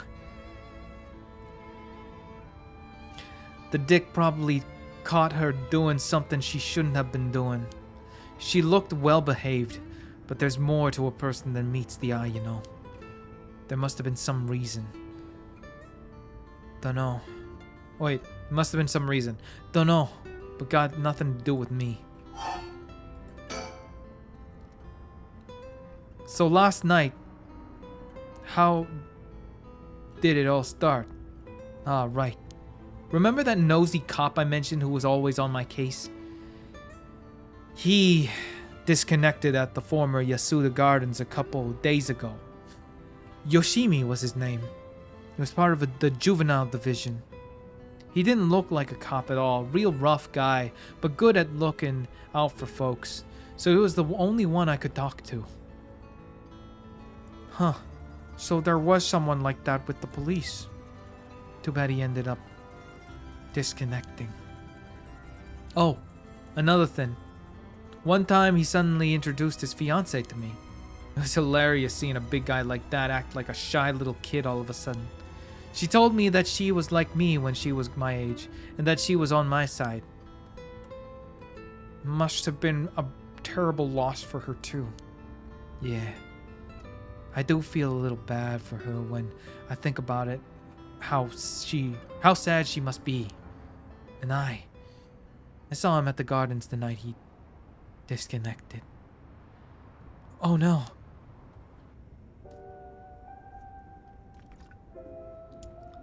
Whenever I would get worked up over something, Yoshimi always took me straight to that park. Then he'd listen to whatever I was pissed off about. The day he called me over there like usual. But something seemed off about him, like he was worried about something. Worried about something? Yeah, he asked me for a favor too. That was pretty unusual. Favor? What kind of favor? He handed me a weird talisman and asked me to hold onto it for him. Talisman? Yeah, just a normal good luck charm. I figured if that's it, then sure, I'll take it. I have it with me now. But that wasn't it. Or that wasn't all. Then he told me that he wanted me to look for a talisman Michio Shiraishi had that looked like this one. Huh? Michio? What does she have to do with this? Yoshimi had been meeting up and talking with her. While they were together, he noticed that she had like a special talisman or something. But apparently Michio always avoided the subject. A talisman that Michio had.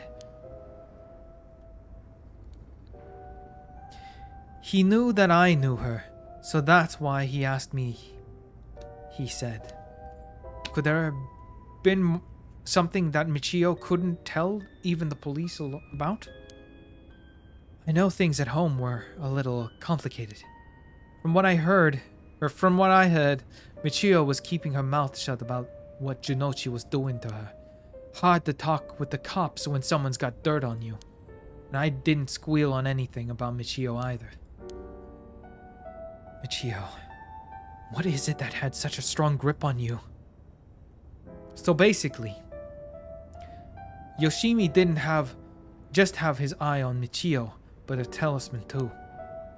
But after she disconnected, he didn't know where it ended up. So since I knew her from school, he wanted me to look into it for him.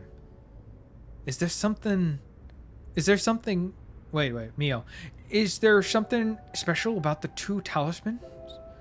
I wonder why he gave it to you. Hell if I know. When I looked inside it, there's just a weird kind of grimy scrap of wood. So, you've seen inside it. But from the way he was acting, it seemed important to him somehow. But, to be honest, what he was asking is such a pain in the ass. I figured he had to be serious about it. Oh, and since he went through the River of Styx right after that. Yeah, he even said to me, if anything happens to me, take those two talismans. Give them to a guy named Nakagoshi at the police department. Knowing what I know now, he probably felt something was going to happen to him. Nakagoshi. Do you know him, Mio? No, I've heard the name. I just heard the name, I think. So, there's really a Nakagoshi. That's a relief at least. Anyway, it didn't feel right just ignoring a dead guy's last request.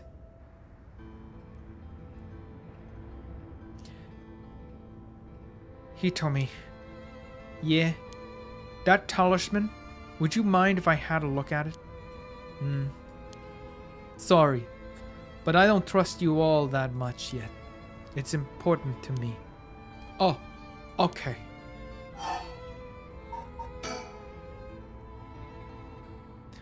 So, last night you were looking for the talisman Michio had? Yeah, and I figured that piece of garbage teacher would know the most about Michio. I asked him yesterday afternoon if he knew anything about her talisman. He gave me some cryptic response like, I can't talk about it now. Come to the school tonight. He even gave me the code to the lock on the back entrance. He seemed pretty willing to give it out, so I wouldn't be surprised if he's used it for secret meetings before. Yuck. I can only imagine. We climbed over the fence gate to get in. So yeah, we met up in the classroom in the middle of the night. But nothing he said made any sense. Like that wasn't really Michio stuff and stuff like that. He went on and on about how it was my fault and that if only I hadn't been around or something. He grabbed a hold of me, breathing heavily. Eep. Were you okay? Yeah, that's right. When you two showed up, I was about to get away while Junochi was freaking out. Oh god. Oh my gosh. Good thing you got away. So, it's really all thanks to you two that I got away. But I didn't get any info about the talisman. So the whole thing was sort of a bust. Afterwards, I was wondering what you two were up to. So I hid nearby. Then I saw you and Mr. Old Man Aishimiya talking, and then Mio showed up. Oh, you did? That's also why I saw Junochi come back outside and bite it.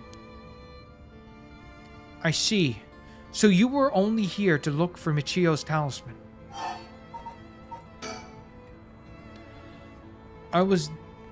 dumb to fall for that creep Jinochi's trap so easily.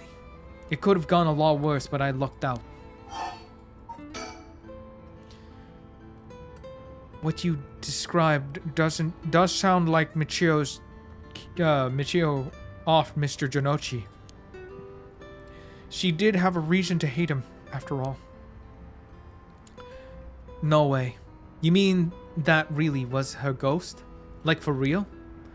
Those who really bear strong resentment or regret can occasionally become spirits, either bound to a place or roaming free. However, it's usually by impossible. Wait. How am I reading? However, it'd usually be impossible for them to off the living. Most don't have that kind of power. But it's possible that they could possess someone close to them to act on those lingering regrets. Huh? Wonder if that's what happened. Alright, then supposing what the spirit board said is true, and Michio's death was an accident, then she must have had some regret. If she already had given up on living, that is. I don't think she was the kind of girl who would just give up no matter what the situation. I don't really know, but she didn't seem like she had something tormenting her so much that she'd disconnect herself. And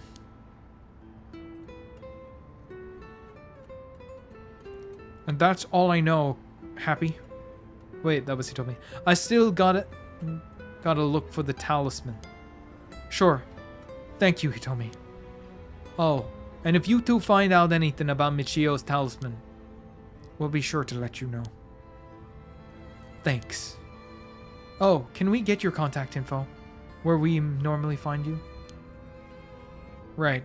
I'm not home most of the time. Usually I'm just at a friend's place. Here's the phone number. I'm mixing up my voices. Thanks. We'll call her if we need to talk with you. And, what is it? You're easier to talk to than I imagined. I was kind of scared at first, but not anymore. Shut up. You were the ones who avoided me. Anyway, catch you later. And don't die out there, okay? Thanks. We'll be careful.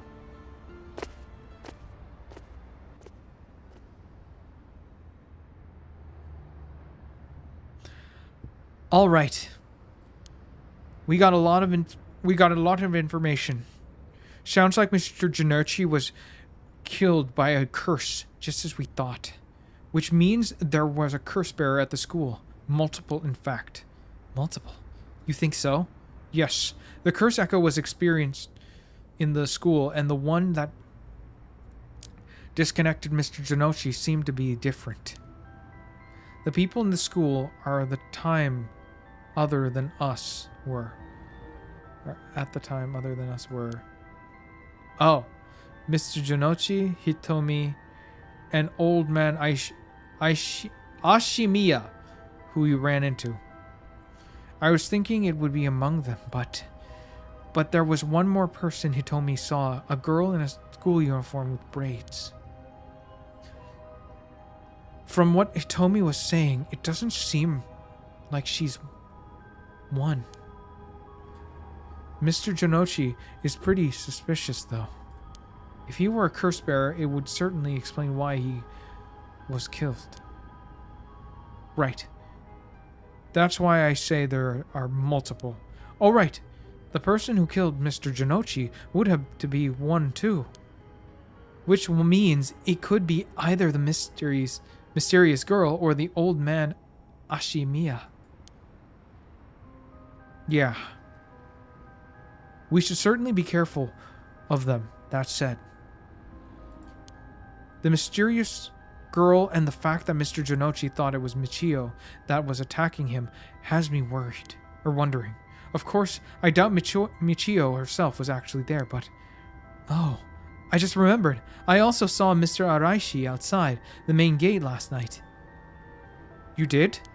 It's like he's involved with the curses given that he's the one doing research on the rite of resurrection. So we'll have to be careful of Old Man Ashimiya and Mr. Araishi. I want to believe that none at all... What? Not all curse bearers will be hostile, but... As for what to do now, I'd like to finish who is responsible for the Feast of Shadows that set this off and how they did it. I don't think we'll be able to end this without stopping all its sources. Yeah, that makes sense.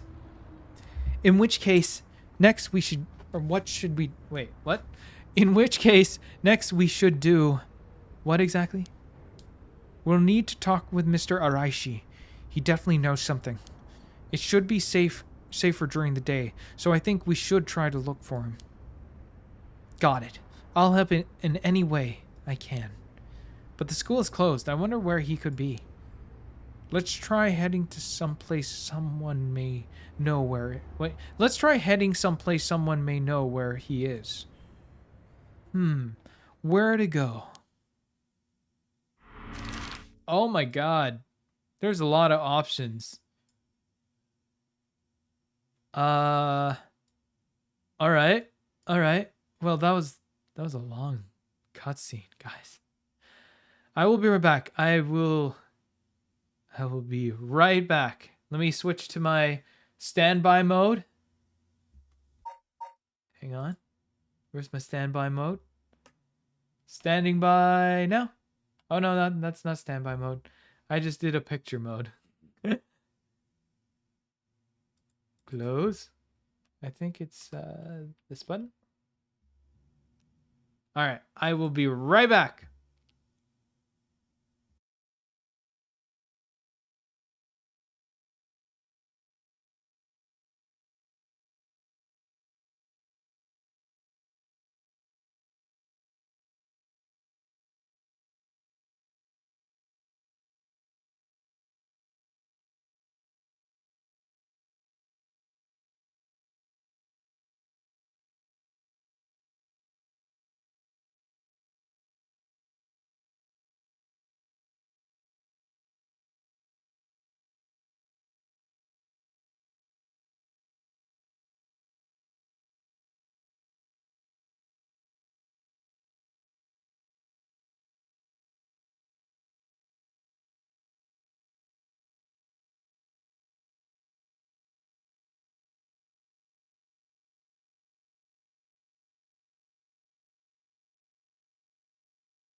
Standby mode is funny.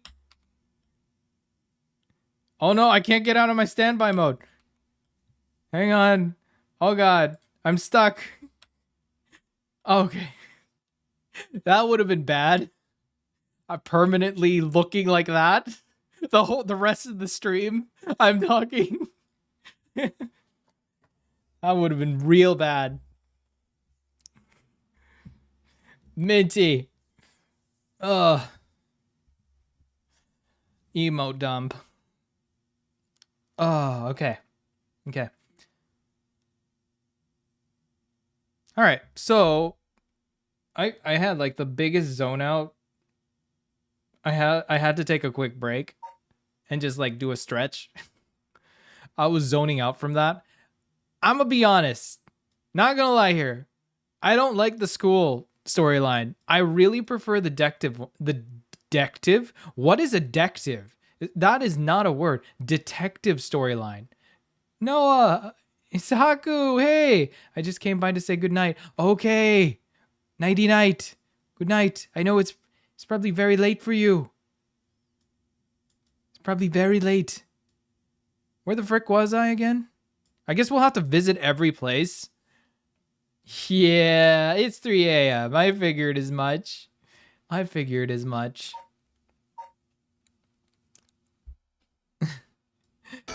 All right, let's head this way. Yako Sakazaki. Good night, Haku. Why am I just like, and so? Mio Kurosu and Yako Sakazaki decided on their next location to investigate. Make this interesting for me, guys. Wait, what?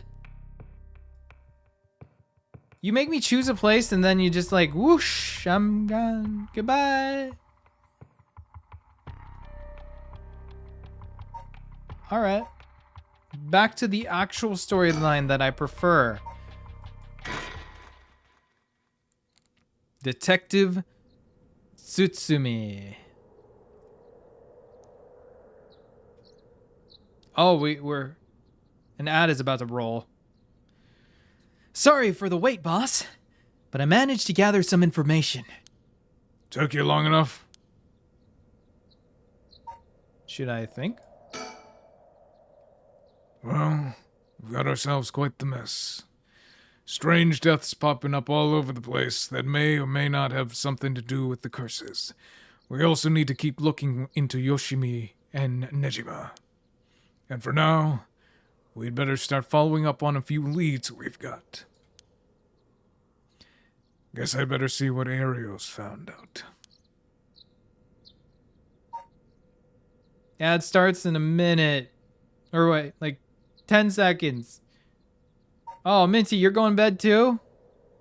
You must have school. Or something. It's only 9. Hang on. It's very early. It's like way earlier than that in your time. Okay, I'm just gonna wait for the ad break to roll. And then I'll just continue forward. I'll check my surroundings. How about that? No one wants to know about the surroundings. Forensics has finished their investigation and the body's been carried away. That said, we're still closing the park to the public, at least for the time being. This place was really giving me the creeps last night, but it looks pretty normal now with the sun out.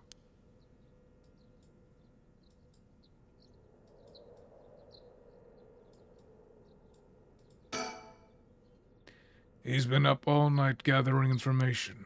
Must be nice to be young and have that kind of energy, but I'm glad to have him on my side. It gave me a chance to rest up.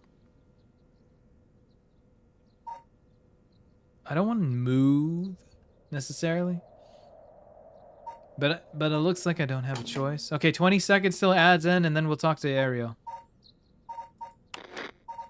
Oh my god, I got so much stuff. So much lore. So much lore.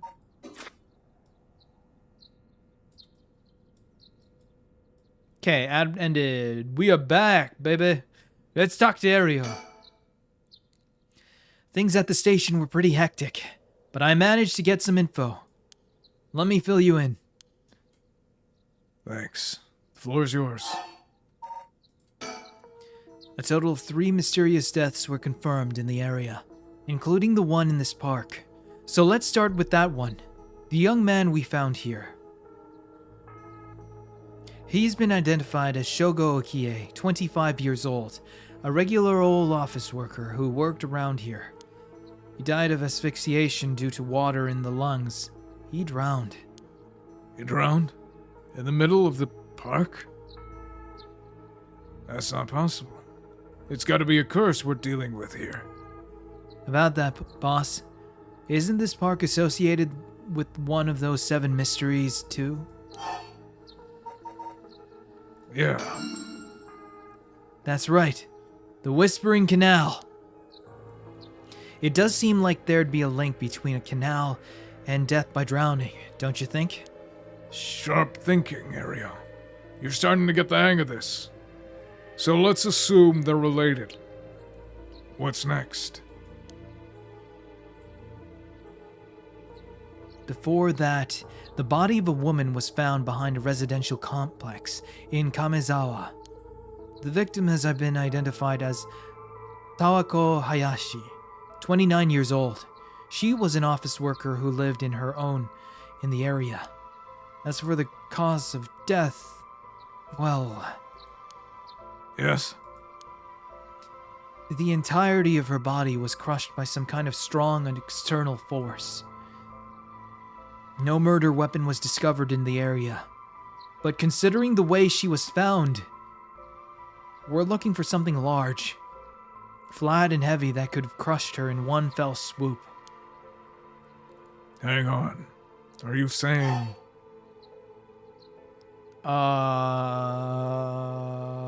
I don't really know. What was it? I forgot what each one was. So the Whispering Canals did something to people. Okay, stepped on. Could it be the foot washing mansion? But we have the foot washing, so it can't be the foot washing. Is it the Fool's Procession? Who had the haunting clappers? Oh, wait. It's the lady, the woman. She had the haunted clappers. Whispering Canal is Shogo Stone, yeah. So what would be the best idea of being stepped on? I feel like it could be the Fool's Procession, but I don't know. Hang on. We have the files. 7 mysteries. Fool's Procession. Oh wait, Fool's Procession is owned by what's her name? The student. Evergreen Beach, maybe? I thought the Evergreen Beach was owned by the detective.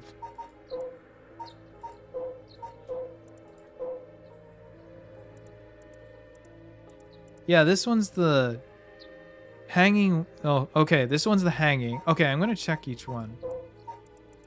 Whispering. Oh, this one's drowning. Oh, Shoko drowned? So he got drowned by his own stone. Fool's Procession. Fatal Fall. One who hears its music from 30 seconds without seeing the curse bearer. Okay. Fatal Fall. The Beckoning Light. Oh, we don't know anything about the Beckoning Light. The Enduring Superstition of Haunting Clappers. Oh, this one's the burning one, where people catch on fire. Hanging. We don't know anything about the Taiko.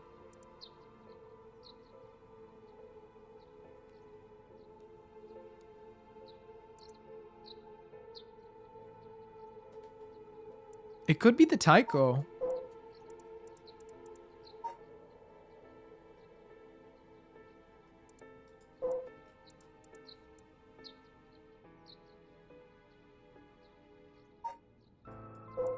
I think it's the Taiko. I'm going with the Taiko. Nah, boss. Pretty sure the curse associated with the crushing is the foot wash. What? I thought we got the foot washing. I'm so confused. Crushing is the foot washing mansion. Ah, right, that's the one. The place the body was discovered is also known to be related to the 7 mysteries. Then, is this Namigaki's doing? Shit, I know he'd use it. Judging by the amount of soul dregs, the victim was just a regular person. I thought we took it from Namigaki. Or wait, maybe this was after we took it. Or no, before we took it from Namigaki. Not a curse bearer. Guess we should report this to Paranormal Affairs. Got it. And as for the third victim, he was identified as Kohei Jonochi, 32. A teacher at Komagata High. He was found in the school's courtyard. Cause of death appears to be external trauma from a fall or heavy blow. The impact crushed his arms and legs. Since he was found in the middle of a courtyard, he couldn't have fallen from the gymnasium or the main building. Teacher, disconnecting at school. Hang on. The one that looks like you're falling.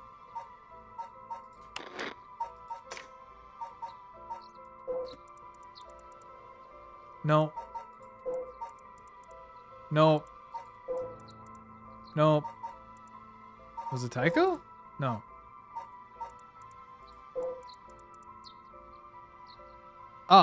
Fool's Procession. It's the Fool's Procession.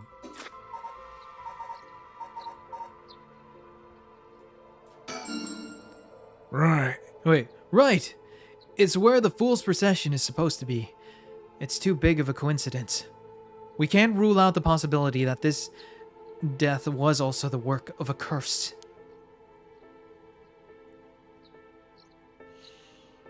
I see. Either way, it seems all three victims can be tied to the 7 mysteries. There's probably a curse bearer at the center of it all, pulling the strings. But you got a point. All these strange deaths do point in one direction. That's right. And Hajime's case wasn't all that different either. He also passed on by mysterious causes in a place connected to the mysteries. Problem is that the timing doesn't match up. He disconnected before the curses were activated. Wait, that was Ario, I think. Could he have been hit by a different curse? One that didn't have anything to do with the 7 mysteries? That's a thought, but if that were the cause, we'd be dealing with a powerful practitioner. One who could pull off a curse like that without using a cursed stone. There aren't many people in this day and age who could do something like that. Oh, really? I see. I don't know too much about that either. I'd be more surprised if you did.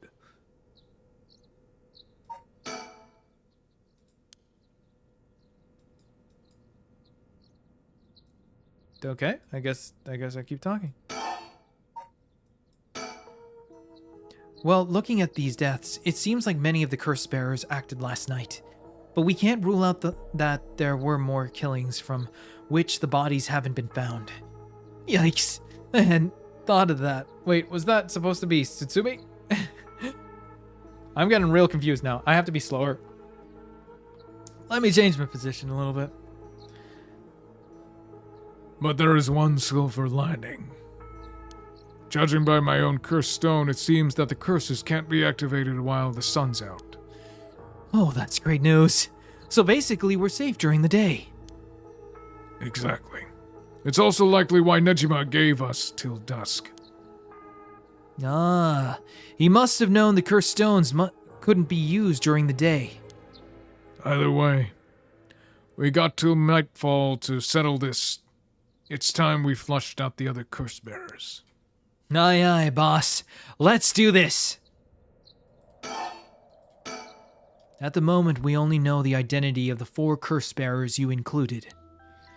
Yutaro Namigaki had the foot-washing mansion, and Hideki Araishi had the ever-burning lantern. We've got both of their cursed stones. And then there's Nejima, who claims he has the one-sided reed. Yeah, that's about sums it up. We'd better figure out who the remaining 5 are quick. How should we go about looking for them? There's no point in searching blindly without a lead. Let's focus on other things for now. Tracking down Nejima may lead us to the other curse bearers too. Either way, he should be our top priority. He could do some real damage if we don't get him. I also want to look a little more into Yoshimi. I've got a feeling there's some connection there. Aye, aye, boss. Sounds like we've got our work cut out for us. I asked around Sumida's Community Safety Bureau, where Yoshimi was stationed. It seems like he was investigating the apparent unaliving of a girl named Michio Shiraishi. Ah, yes. I heard about that. He was trying to determine whether it was really a unaliving. Looking into the height of the building, the force of the impact, her wounds, all that. He must have suspected some kind of foul play, because he ordered a full investigation. But it had already been deemed a unaliving, and his superiors told him not to go stirring things up. Huh? What was the evidence? Well, according to the report I found on his desk last night, the body was at the foot of a building, a ways away from the road. There was no evidence of vehicular collision, so it was ruled disconnection. Self-disconnection. But he thought there was more to it. Yes, a truck or other flat-faced vehicles traveling at high speeds could have inflicted similar damage. In other words, sometimes a traffic accident can look an awful lot like a fall. So, there is a chance that it wasn't self-deletion. But what a terrible way to go. There were no brake marks on the road, meaning it would have been a hit and run. The vehicle would have hit her without slowing down at all. This is turning into quite the grisly case. But the vehicle couldn't have come out from a collision like that unscathed. Exactly. So I asked the traffic bureau to keep an eye out for any vehicles with frontal damage, but I haven't heard back from them yet. I don't think they're looking very hard. So, we've got no proof. That said, if it was a traffic accident rather than a self-deletion, it's possible that someone silenced Yoshimi because he was on the verge of discovering the truth. That's true. You think the driver is the one who did him in? Not quite. Yoshimi had already talked to forensics and the traffic bureau, right? His passing wouldn't have covered things up. You're right on that. Even if the self-deletion was a cover-up for a hit and run, it doesn't seem like enough reason to kill a cop.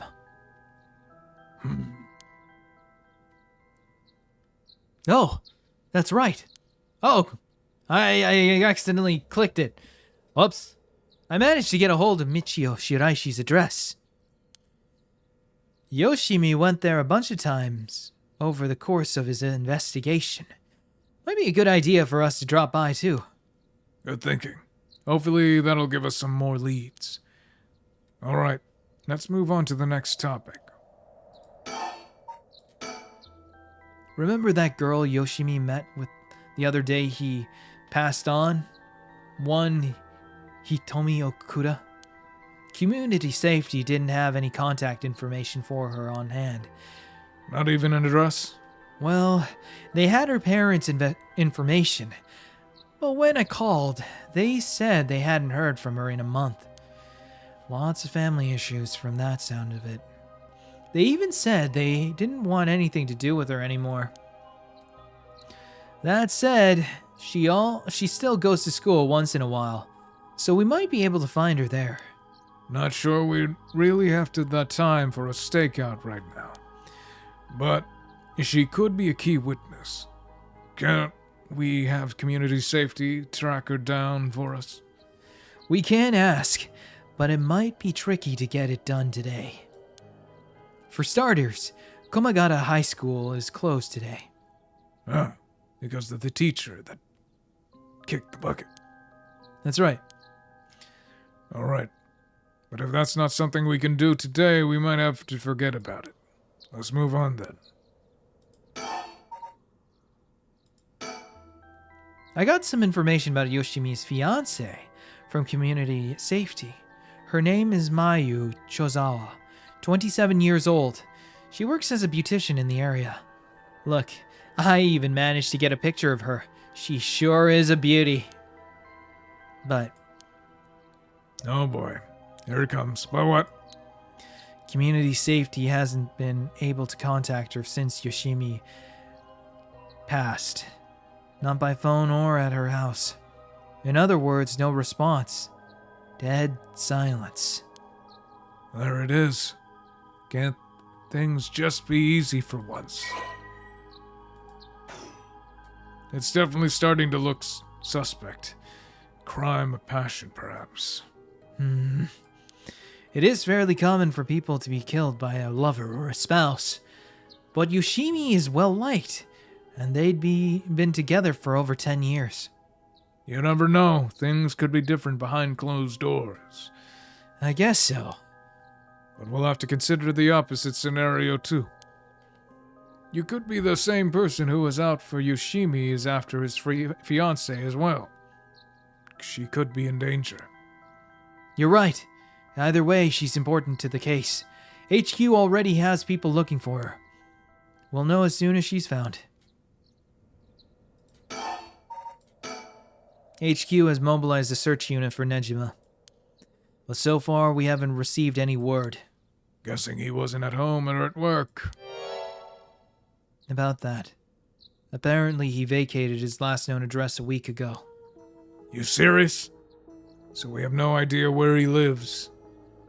It gets worse. I checked in with the factory he was working at. They told me he was only there for a month before he quit. Hold on a second. You're telling me nobody caught that?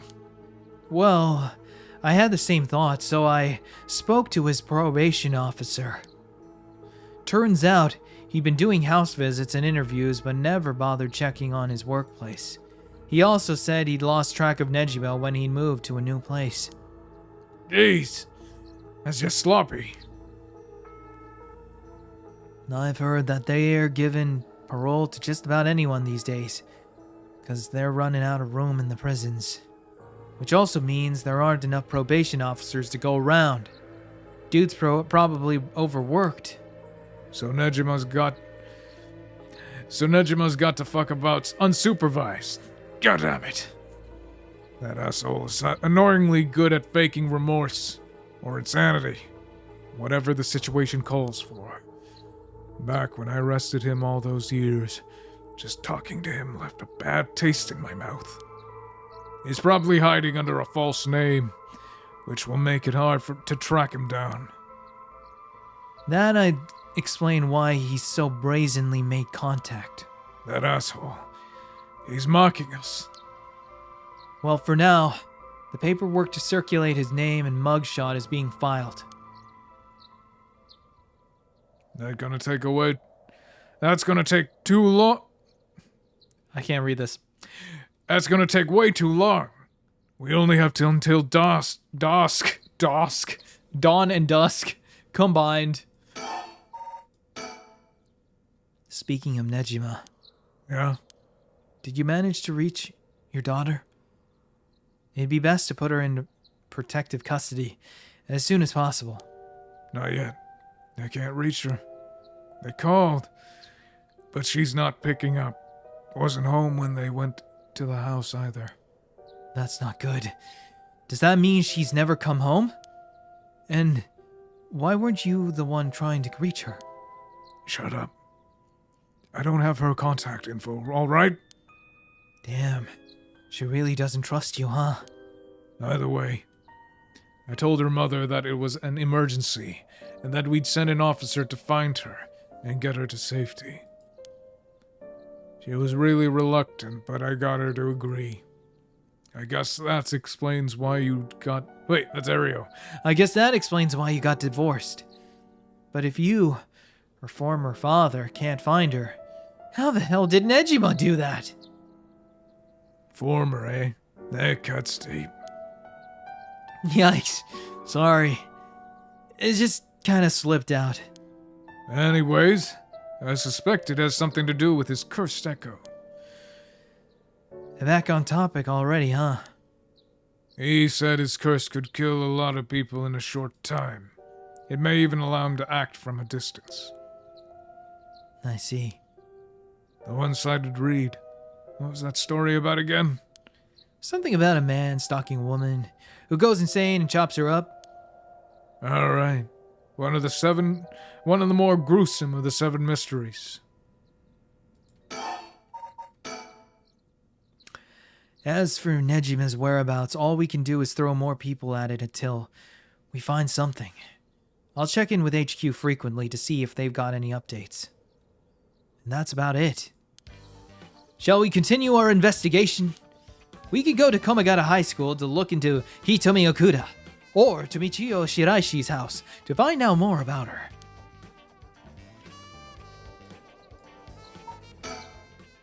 There's a lot we need to do. Not a lot we can do. This ain't looking good.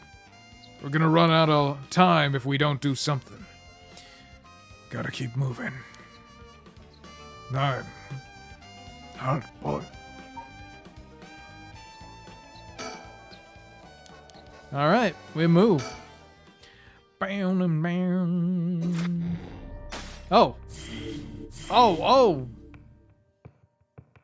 And the story continues. Do I have to do the student's guide? Help me. Please be quick, please be quick. Wait, what?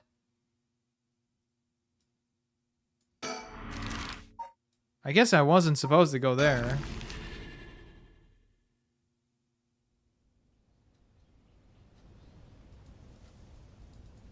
I have a feeling this is not supposed to work. Yeah, I was right. And they stayed there, doing absolutely nothing. Try again. I'm gonna try all the options.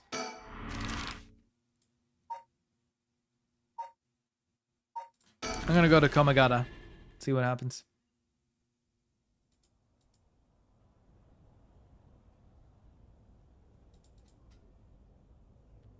And they stuck around, just creeping. Yeah,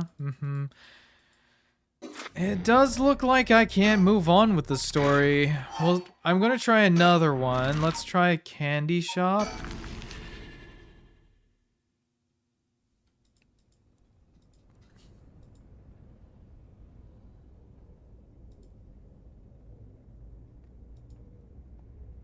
Oh, yeah.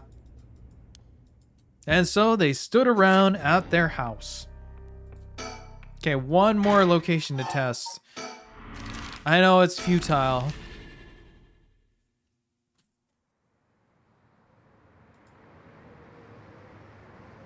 Okay, Komagata Bridge. Nothing going on. Well, look at that. Okay. So we'll go back to the private investigator, the PI, and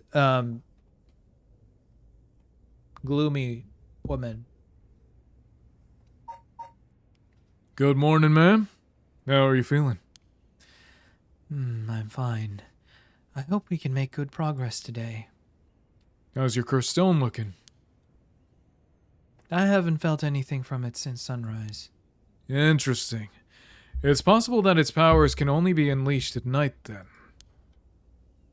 That aside, why are you so late this morning? There are unfortunately some things that can't be investigated while this world slumbers. But I did get some research done in what limited time I had. Very well, let's talk. The town is beginning to wake up once more. The clamor of society can be heard from beyond the garden gates. Like any day, a cloud of pollution drifts out from the industrial area. This is the old mansion where I was born and raised. No one's in the mansion at the moment. The door has been locked shut. The housekeeper has already left after cleaning and preparing food. He's looking a bit tired. He must have been up all night investigating. We may be surrounded by curses and death, but it matters little. My only concern is whether I can see my child again. By the way, there's something I wanted to talk to you about. And what's that?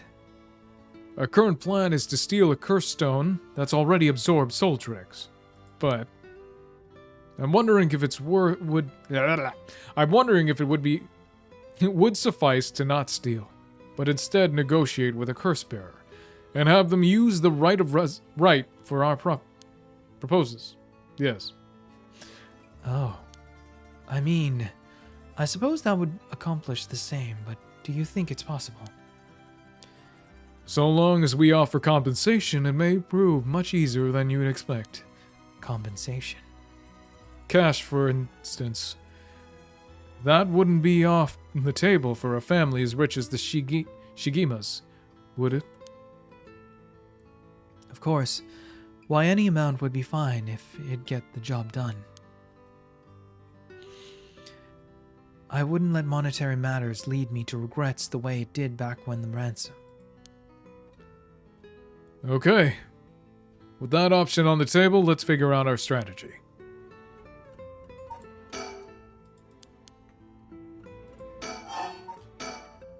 Do you have a curse bearer with whom we can negotiate in mind? Not yet.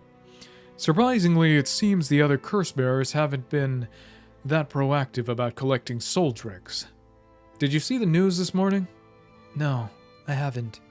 Overnight, 3 mysterious deaths were reported in this area.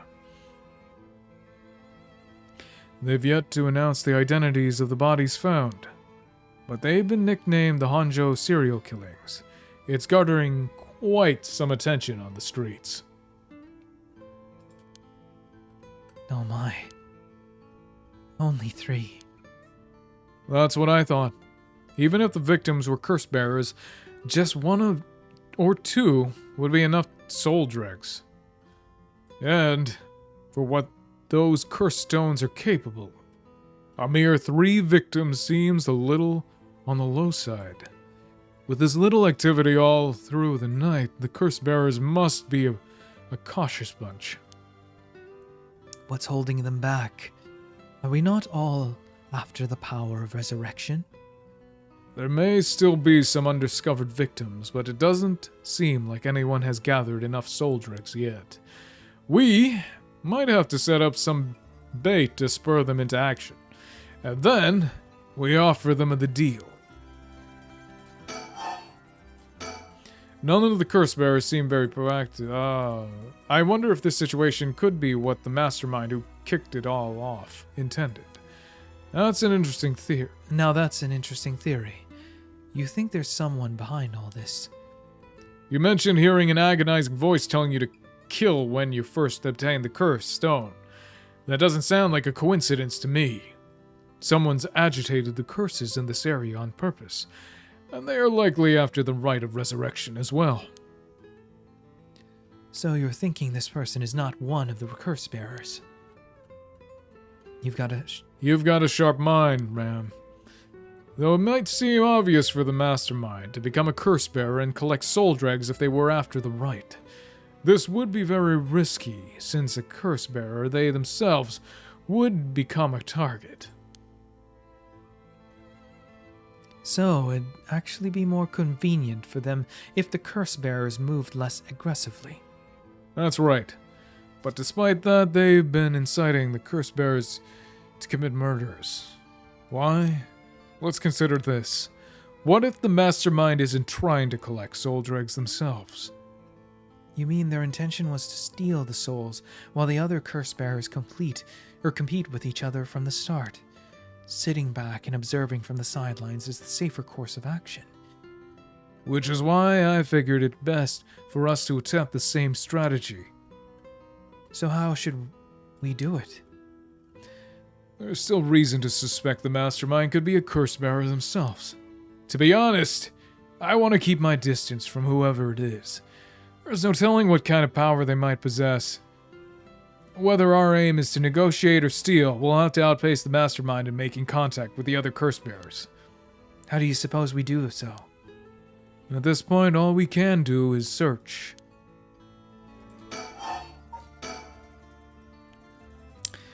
If there's a mastermind inciting the curse bearers to collect soul dregs, can we be sure there even is a rite of resurrection? Good question. The rite of resurrection could be nothing but a myth fabricated to spur the curse bearers into action. Seeing it might be for naught, do you want to give up, ma'am? Never. Understood.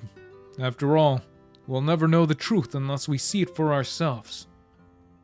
But we'll do it without using the curses ourselves. By the way, I met a few people who seemed like potential curse bearers last night.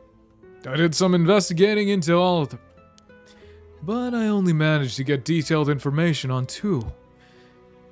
You're quick. I suppose that's to be expected from an investigator extraordinaire. I appreciate the flattery. First, there's Ayame Tono, the girl we talked to before. Though she isn't a curse bearer herself, she's a student attending T University of Art. She currently lives alone in an apartment near Midorichi Park. Midoricho. Why do I say Midorichi? You even determined her address. You're not one to be underestimated, Mr. Investigator Extraordinaire. I called every single university with Ikeo A in the curriculum pretending to be her parent. I went around to check on her place on the way here. It doesn't seem like she returned home last night. I'm worried she might have run into some trouble. Didn't you attempt to follow her last night? I'm embarrassed to say, but I couldn't. She shook me. I couldn't keep track of her. And here I thought you were an investigator extraordinaire. I'd like to learn more about her, but it would take some time. She is planning to steal the cursed stones just like us. It's best we act carefully around her. Next is the tall man who dressed in black. I met him near Shicho. He stood out with the way he dressed. I managed to get some good information from him. Impressive. What can I say? He works as the secretary to Hihaku Soap's chairwoman. I believe his name is Takumi Yumioka. The Hihaku Soap's headquarters and factories are both located in Honjo, right? Correct? Yes. They've been here for a while, but it's only in the past 10 years that the company has shown significant growth. I remember seeing the chairwoman on the news a few years back. She seems to be very shrewd. With the increase in sales, I assumed she'd want her factories running at full capacity. But with the harsh restrictions against industrial waste, a lot of the factories with older equipment had to be shut down. That's right.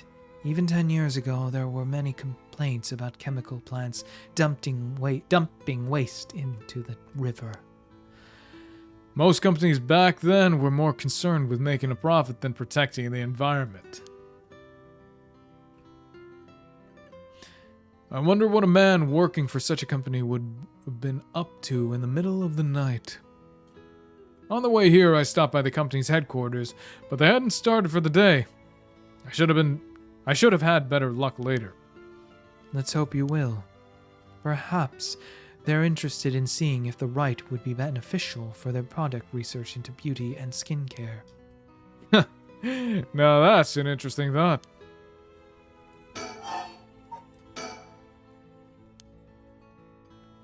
Oh, this one seemed to be collecting soul dregs, right?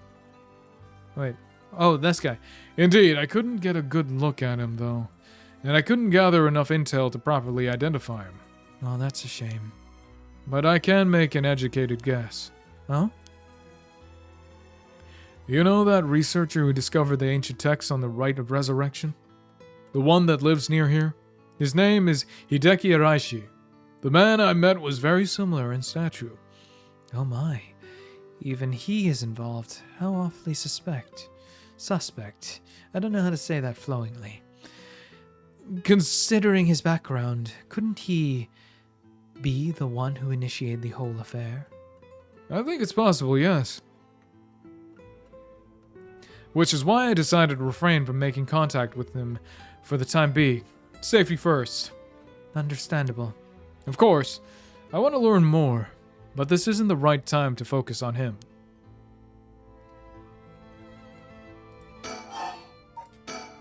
I prefer to ascertain who else is a curse bearer first. I'll return to Hihaku Soaps to see the man in black. Their headquarters are down on South Warigayasu, Sui Street. Finally! About the kidnappings. I learned something new about the criminal involved with the kidnapping.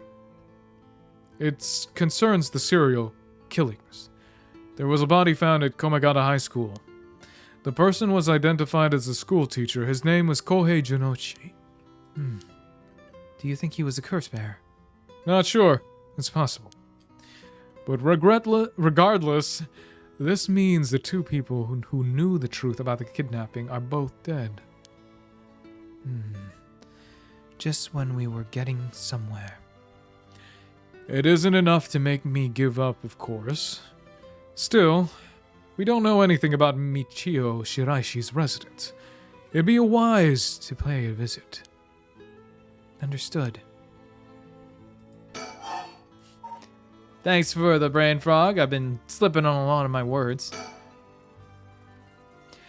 In addition to the 3 victims associated with the Honjo serial killings, there's Michio Shiraishi, who reportedly committed self-deletion, and the police officer who passed at the former Yasuda Gardens.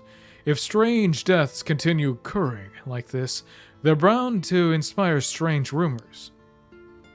But those last 2 have nothing to do with the 7 mysteries, no? It's true.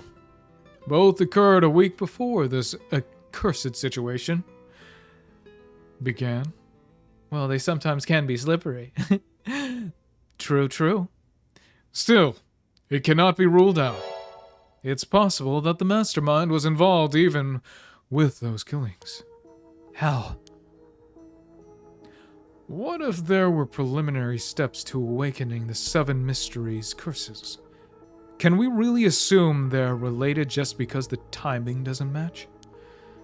Or rather, the police officer's death is so baffling that it'd be easier if it were connected to those curses.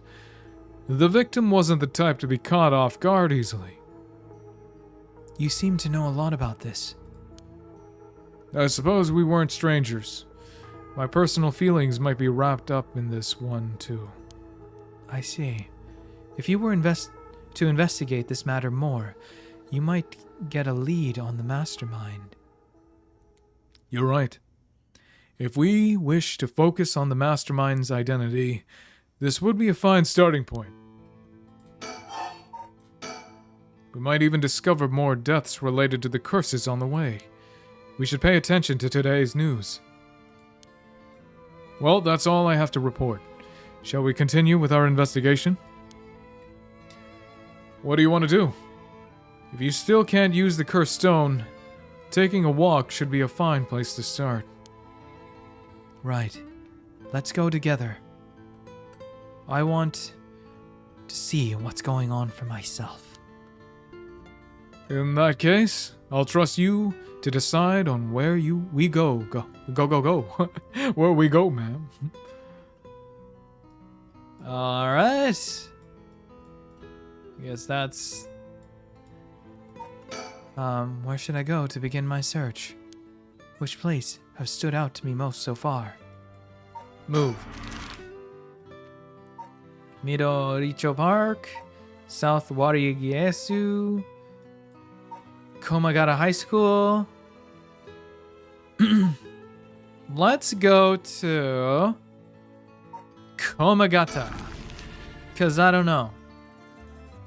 I think we're going to end up in the same situation as yeah. Here we are at Ground Zero. Komagata High School. I guess not. We're going through actual thing. I guess it's logical that the police got this place shut down. The teacher's body was found here after all. It's as if the students have nowhere to go now that the school's closed.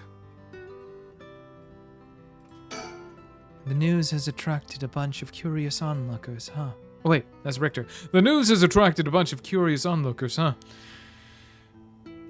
That works in our favor. The more people around, the better we can blend in. It seems the officers are still inspecting the scene. Entry has been strictly prohibited.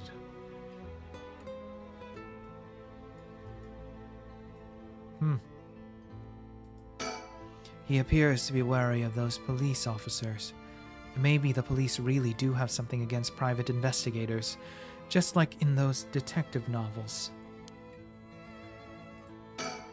2 people have died. A teacher named Kohei Jonochi and a student Michio Shiraishi. Is there anything else to be gained here? This place is said to be connected with the story of the Fool's Procession.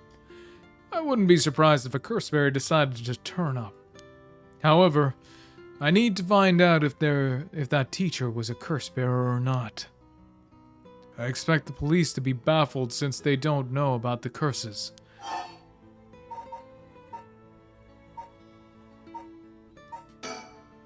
Alright, I'll go ask the students about Michio.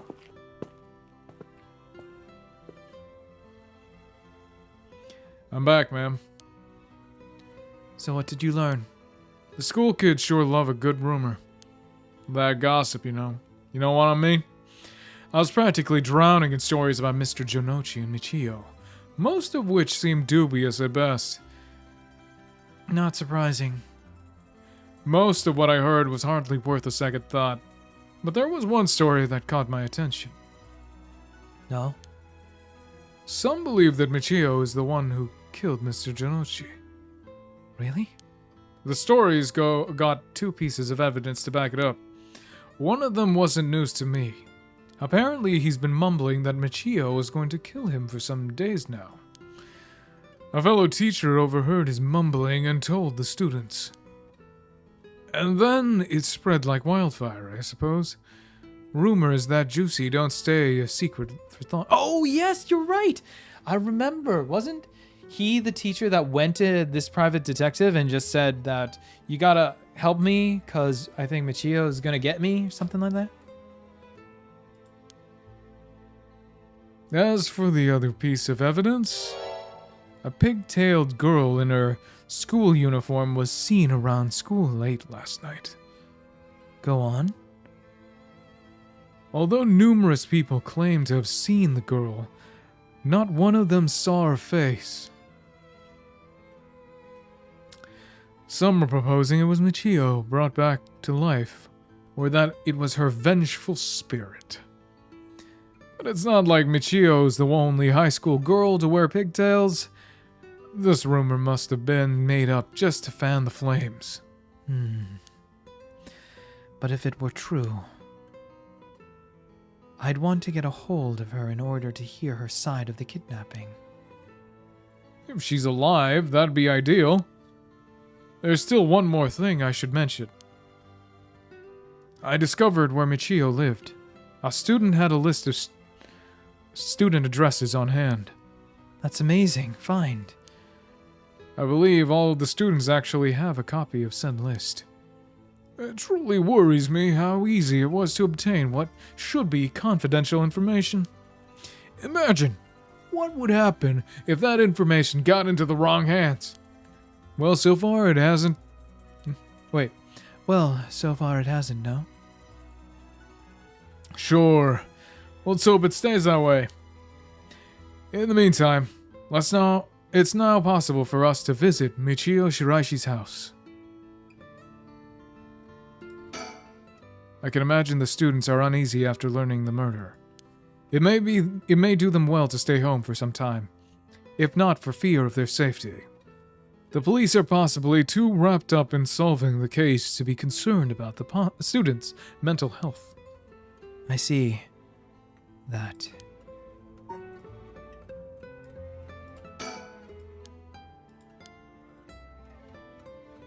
That's right, I don't want a student being kidnapped on their way back home again. I expect criminals to grow more cunning as time passes. There may be time where the authorities can't keep up. That's where outlaws such as myself come in. What's this about? Actually, just forget it. I said anything. Okay. So, Michio's home. I'd expect her family might be able to tell us more, but it's a hard topic to bring up so soon after her self-deletion. However, it's normal for a high school girl to keep things hidden from her parents, especially if it involves criminal activity. Michio Shiraishi's house. Near the Shiraishi household.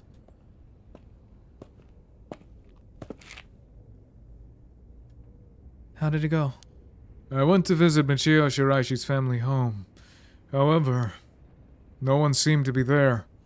I got no answer at the door, and all the lights were out. It seems to have been empty for a while now. There was a stack of newspapers out front.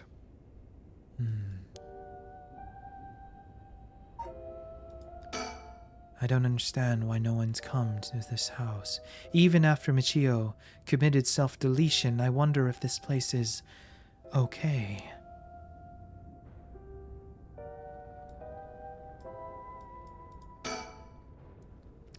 It's a bit quieter over here. It is a residential area after all. All these run-down row houses really scream working class, don't they? Alright, I guess wait, check out Rector Guy. I've never liked these messy and cluttered back streets. They give me the jitters every time, and it's reassuring to have someone as strong and tall as Richter accompanying me. He looks so unfazed. I suppose a detective is used to this kind of thing, always investigating and chasing criminals. I wouldn't be cut out for it. Social connections run deep in working-class areas, like this place. So I decided to talk to the locals. I met a few nice old ladies who were kind enough to give me the scoop. Turns out the Shiraishi's reputation really went down the dump this past year. Is that so? I'll give you the quick summary. They moved here about 3 years ago. Their previous residence was in a better part of town. Michio's father died in a car accident, leaving behind just the two of them. Michio's mom, Toshiko, now single mother, relocated here. At first, they got along with their neighbors, many of which were in similar situations, helping and being helped in turn. So far, so good. What happened? Well, as I said, their reputation began to go downhill about a year ago. A man recognized as Toshiko's common-law husband had moved into the household. His name was apparently Kankichiro Iwai. Neighborhood gossip is something else. Somehow everyone knew his name. So what of this Iwai character? It was apparently a vulgar fellow with a criminal record. He was prone to violent outbursts. The neighbors often heard screams and shouting coming from the home.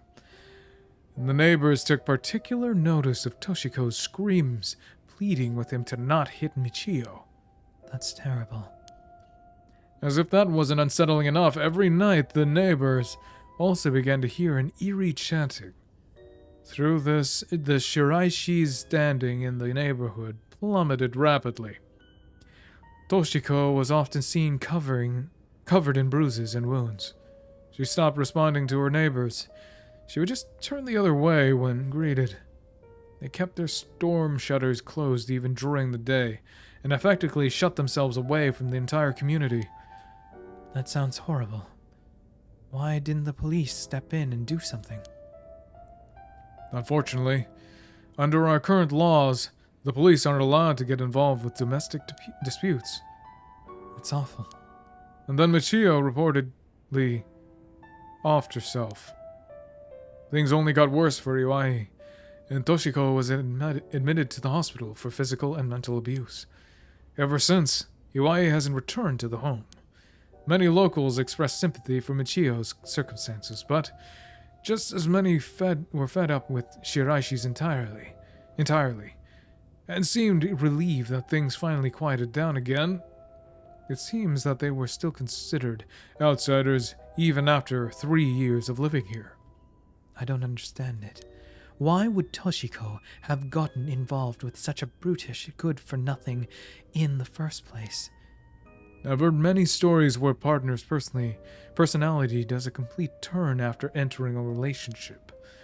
After her first husband's death, Toshiko's financial situation had also taken a turn for the worse. She was determined to send her daughter to a good high school.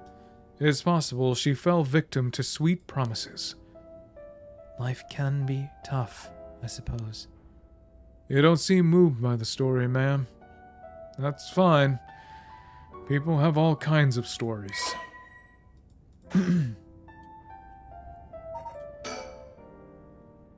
The Shiraishis were dealt a tough hand. I can't imagine what it was like. Could it be the girl was forced by her circumstances to take part in the kidnapping? But the Shiraishi certainly hadn't lucked out with theirs, bringing such a violent man into it.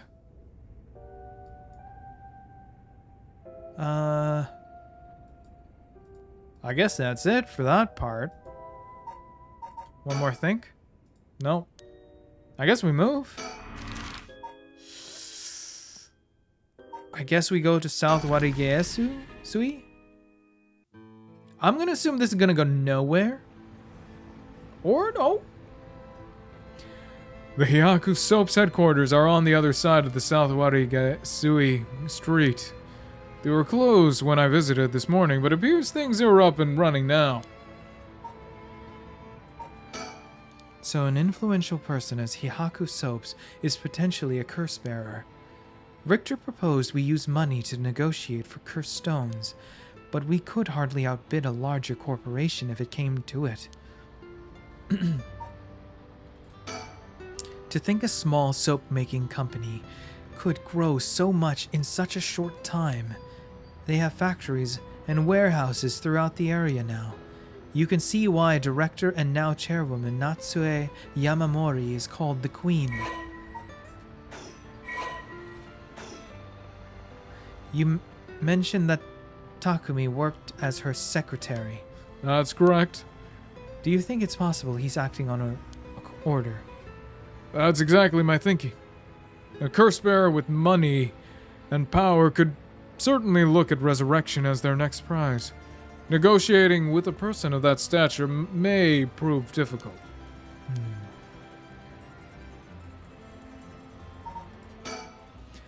First, I need to confirm whether Takumi is the man I ran into last night. Then I'll be able to determine if he's a curse bearer. I'll be better if I go inside the headquarters alone. You should walk around and visit a cafe for some tea, perhaps. He tells me he barely slept last night, and yet he seems to be brimming with energy. Was I too that resilient at his age? Perhaps it's what sets apart a detective from the rest.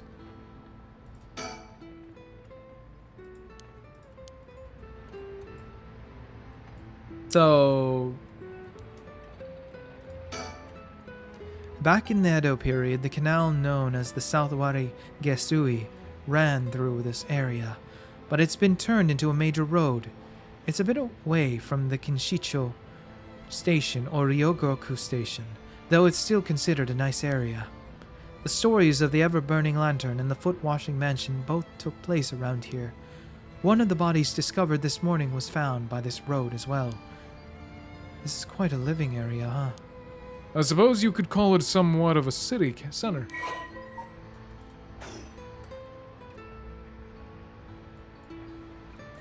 How come there's more to... I'm going in.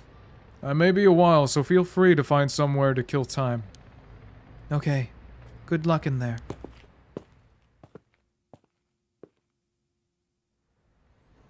Sorry to keep you waiting. How did it go? I'll fast forward to the conclusion. I met with Takumi. There's no doubt, he's the same man I saw last night. But it doesn't seem like he's a curse bearer. But that doesn't mean he has no connection to the recent curses. He knows about the 7 mysteries. He even guessed we have a cursed stone of ours. On ours. Or our own. Did I read that? Excuse me.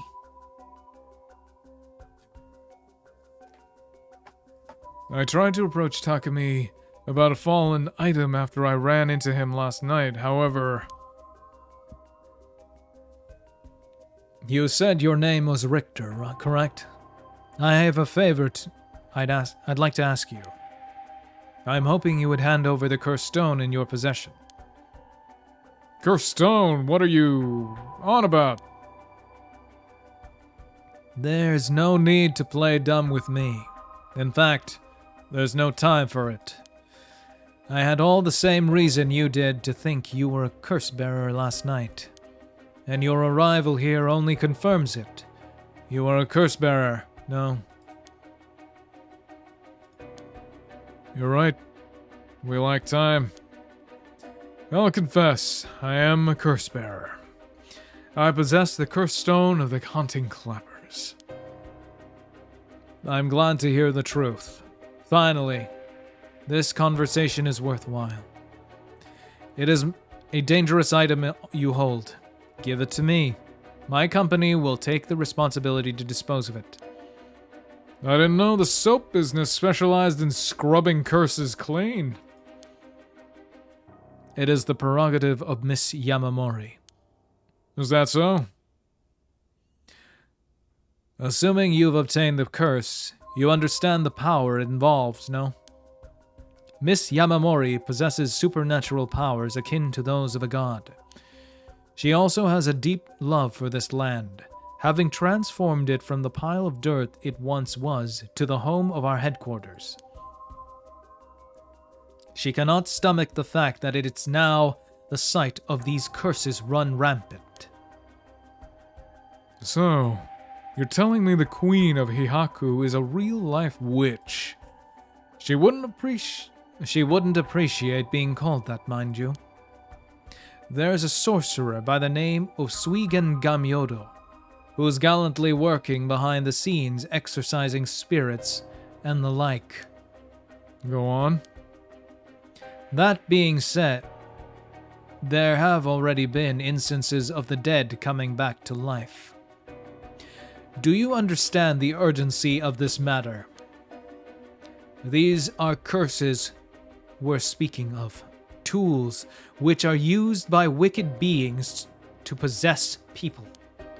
The rite of resurrection is nothing but a fabrication meant to seduce the curse bearers into unspeakable action.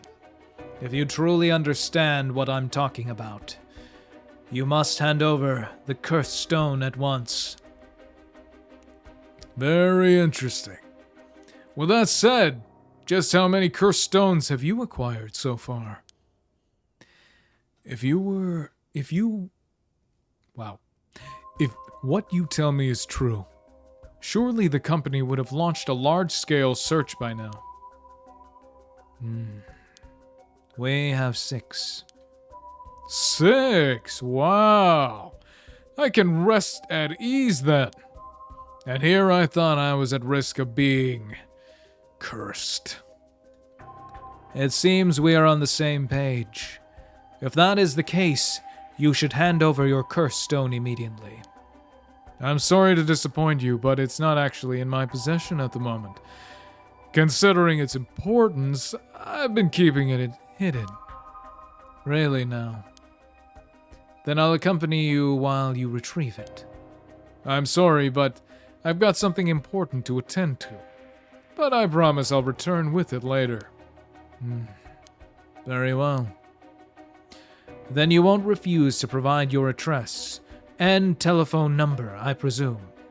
I'm not going to lie, I thought it said to provide your address and teleport. How prudent of you. I'll oblige.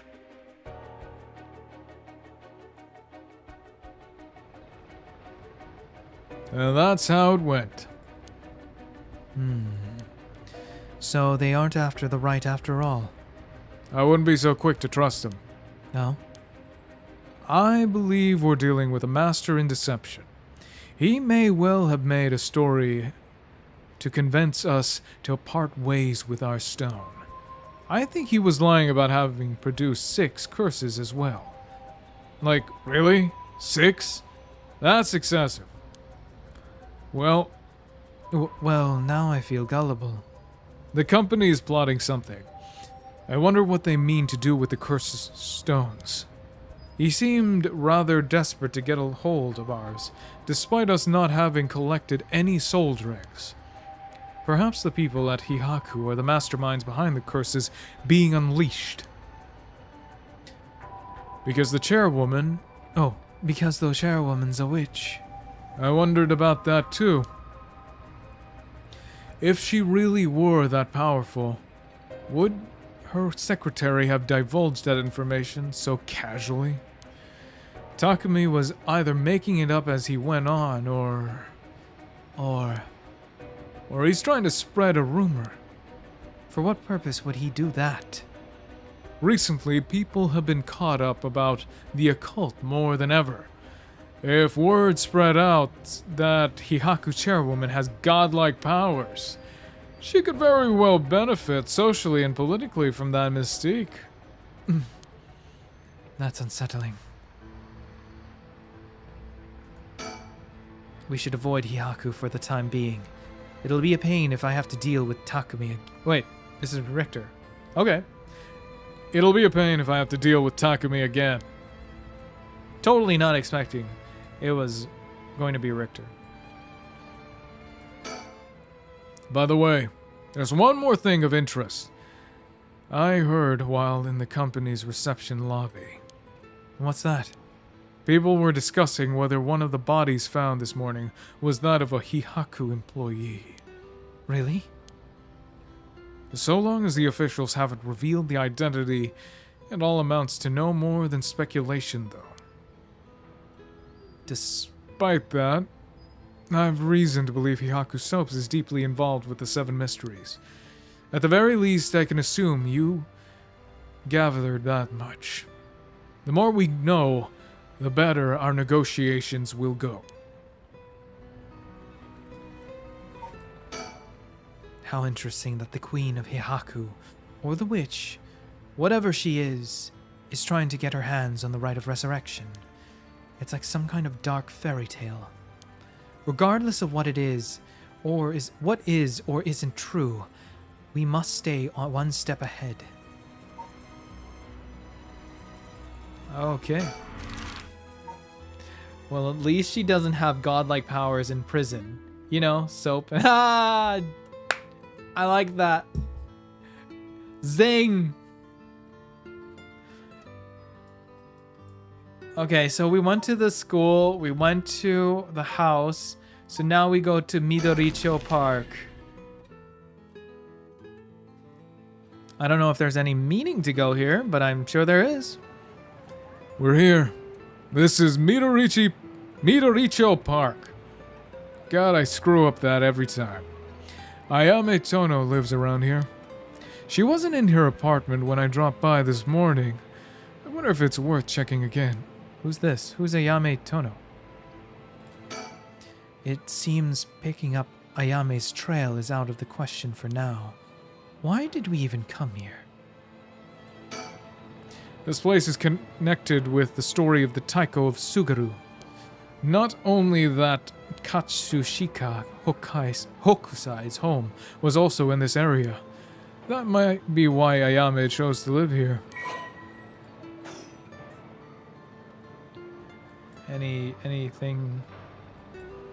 Anything else notable? It's always heartwarming to see children playing in the park. Richter seems to like kids, perhaps because they're on the same wavelength.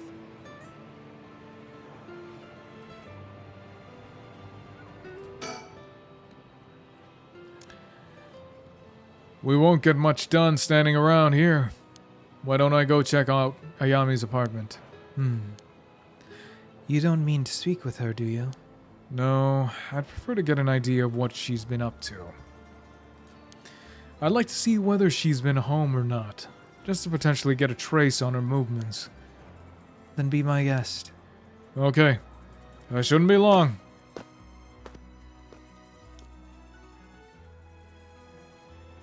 I'm back, ma'am. So nothing? I'm afraid so. She still hasn't returned. However, I noticed a few people who seem to be related to the police force keeping watch in this area. I don't know if they got an eye on her apartment, but they do appear to be watching the building it's in. Interesting. You've got a sharp eye to notice them, despite them being so covert. What can I say? It's part of the job. However, it meant I had to refrain from being knocked on her. Or what am I saying, guys? However, it meant I had to refrain from knocking on her door or looking through her windows. I wasn't able to check her electric meter or mailbox either, unfortunately. Thank you. That is very well deserving. You were planning to go that far. There has to be something. Ah! Oh, good going, ma'am. You found a haiku. That's a rare one. Is it now?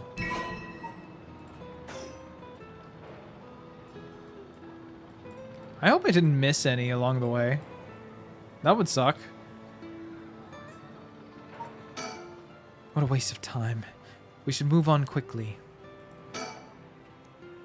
We won't make much progress sticking around here.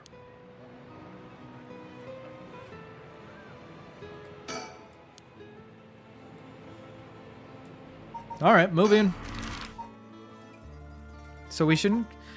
I know they said don't go here, but I kind of want to know if I missed a sticker. What am I doing? No.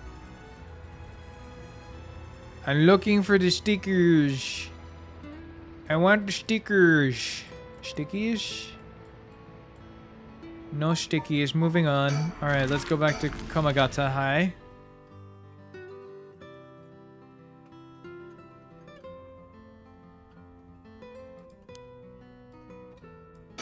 No, I read that.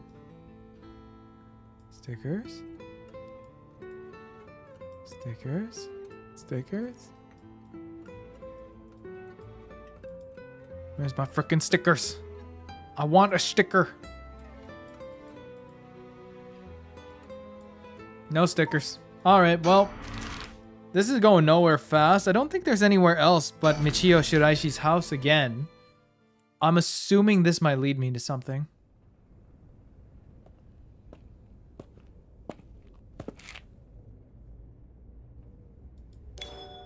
Wait, I doubt anyone's living here. Oh. So you came here too? Huh? What is it?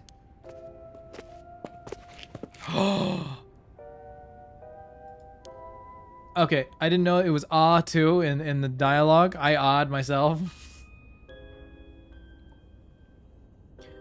Could you repeat what you know one more time for me, Richter? And the story is beginning to converge. I don't want to do Hitomi. Freaking Hitomi.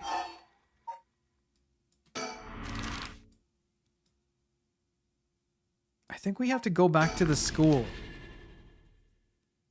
We need them. I'm wondering if they actually head to the same place. You know? No? Did I screw up?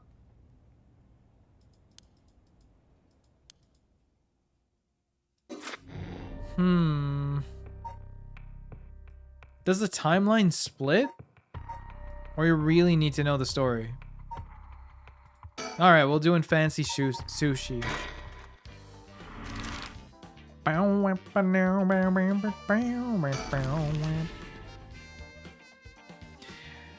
Ay. Tetsuo Tsutsime.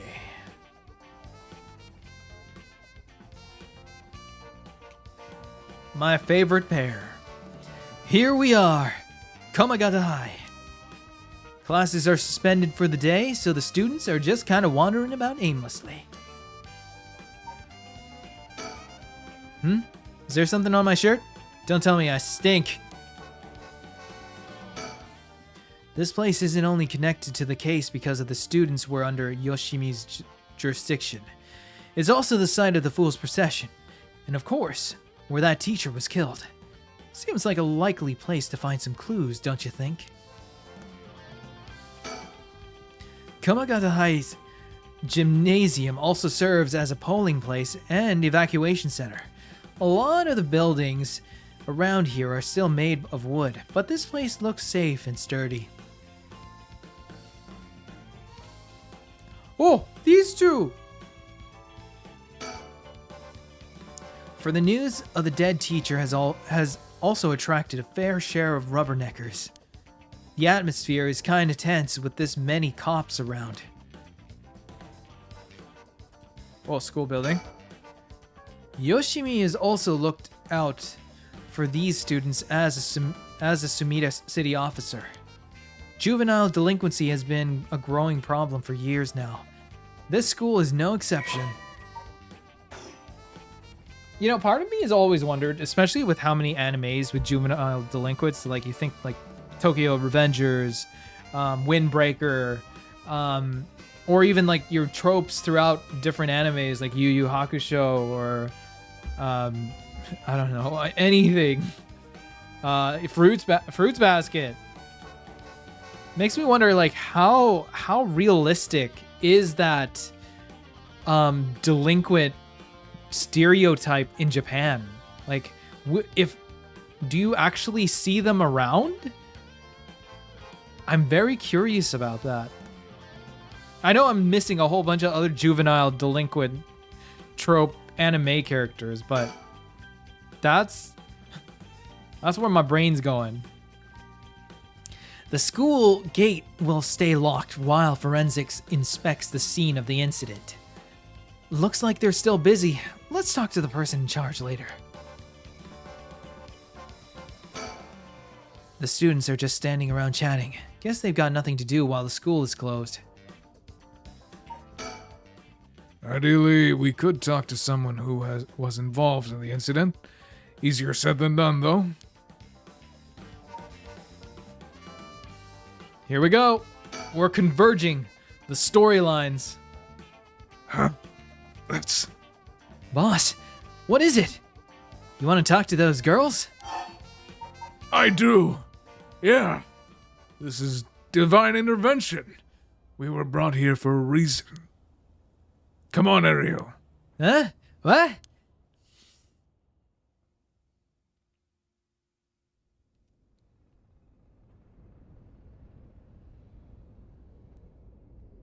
Hey, aren't you? You must be that high schooler skirting the school or child labor laws who I've heard so much about. Say that again. Sorry about that. Sorry about that. He's with me. Mr. Tsutsumi, if that's how you feel, maybe you should look into improving my working conditions. I'd prefer to not work for free, to be honest. Don't worry about that. If you help us out, you can have whatever you want. Boss Street. Wait. Really? Thank you so much. I've always wanted to go to a fancy sushi place. No, Court. I mean, if you watch Korean webtoons, a lot of the plots that happen at school is about bullying. It really makes you think about how it happens in real life in Korea. You know, I haven't really gotten into any webtoons or like the manhwas. The only manhwa that like the first manhwa, I've never heard of anything like that until now, until I saw Solo Leveling. And since then, I'm like, I think I need to get into it. I know they're picking up. I don't know if you know the AniTuber Giguk. I think his name is Giguk. Like I watched some of his stuff, and he's starting to get like he's culturing me in the world of manhwa as well, or webtoons. So I'm like, there's a lot of good stuff. I never realized how good stuff are, and I didn't even realize you read that, Court. If you have any suggestions, I'm willing to check them out. I'm not really a manhwa reader, but if the story is, you know, I'm all in.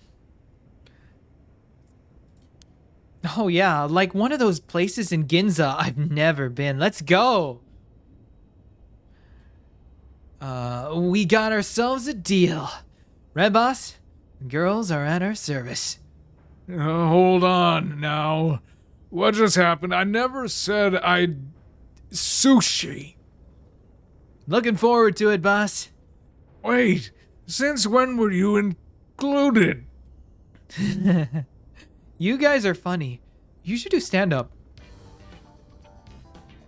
One I recommend is Omniscient. I can't even write. Omniscient Reader's Viewpoint. I feel like I heard of that. I feel like I've heard of that. Now I gotta type that in.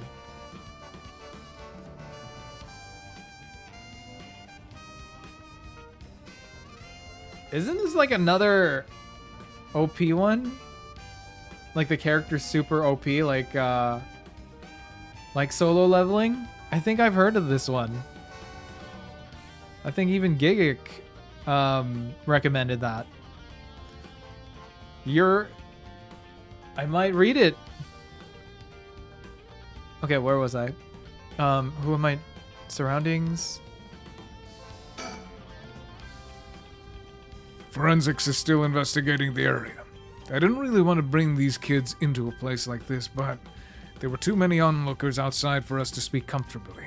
Besides, it would be good to have Mio look around the scene too.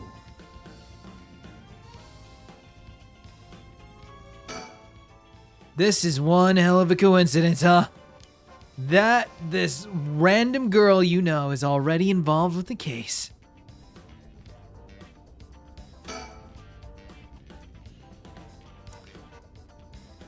It's usually easier to let Ario do the talking when it comes to young people, but we only have a day. It'll be quicker if I take the reins this time. But he did manage to win them over with the promise of food. Let's see how this plays out.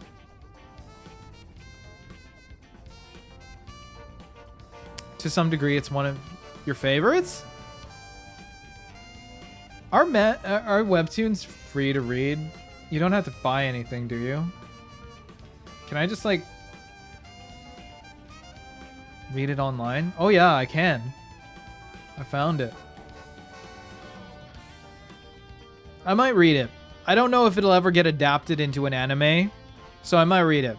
I usually don't read mangas because I'm worried that an anime might get adapted, like, ahead. And I don't typically read existing ones because I don't want to spoil myself. And if I've already watched them anime, or if there's a anime already out there, I'd prioritize the anime. Because I always appreciate a voice actor or a seiyuu.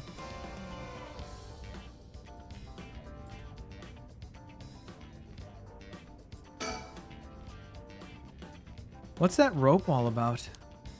It indicates where Jinochi's body was found. They moved his body, but this way we still have an idea of how it was found. Yikes. That's a little gross. You can even see how his arm and legs are all... Ew. Cool it, Ariel. You're scaring her. This kind of stuff is a little much for a kid. Hey, I'm pretty sure she only asked because you were staring at it so intently.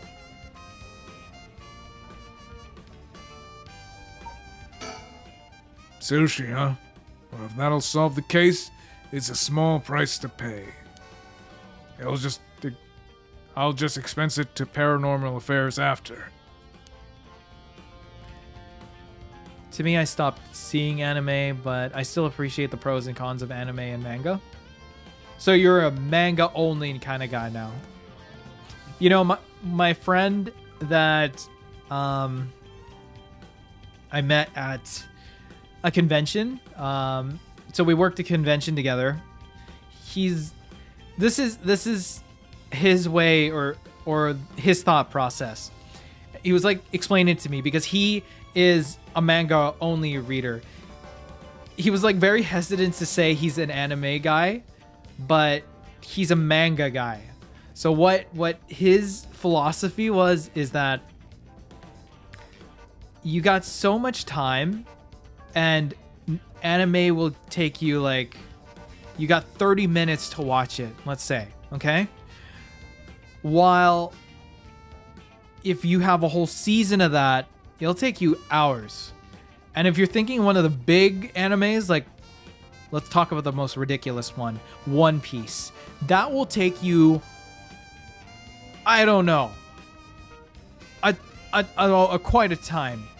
quite some time to get through. Hence why they're remaking it on Netflix, right? So the way he reasoned it was that, like that. While when you read a manga, you can get through so much stories and get through so many series so much quicker. You get so much more entertainment and enjoyability out of it because you get through so much more. That's what he said. But I argue you don't get to see the music, you don't get to the artwork itself, like the motion, the fluidity, the voicing, the sound, that kind of work that goes into it. So I'm an anime guy. My friend is a manga guy. And I get it. It makes sense. That's a really good argument.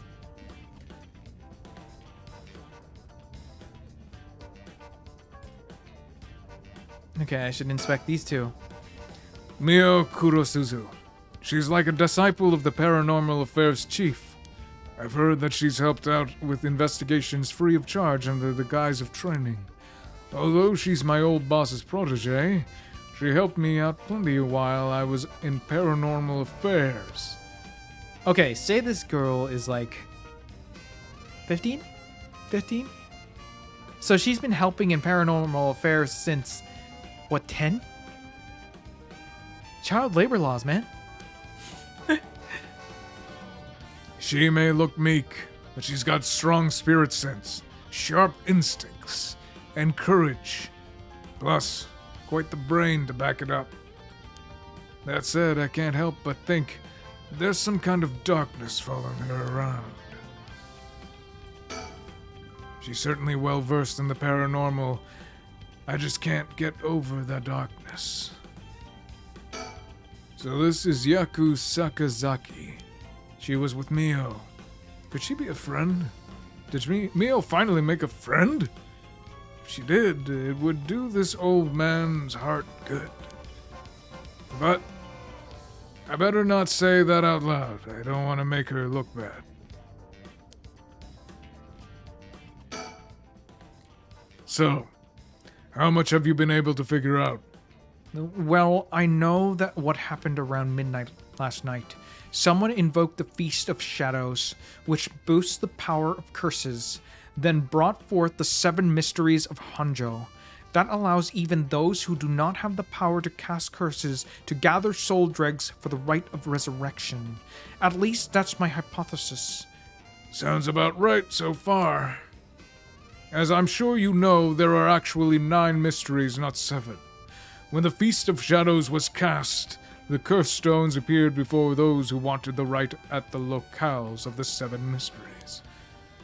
We've managed to gather the 3 cursed stones so far, including the one I got first, the Evergreen Beach. You got 3 already? Wow. We have the cursed stone of the Fool's Procession. Well, Yako, the girl standing behind me, does. That's me, Yako, the girl standing behind Mio. That threw me off for a second there. She does? Is she alright? We could take it off your hands.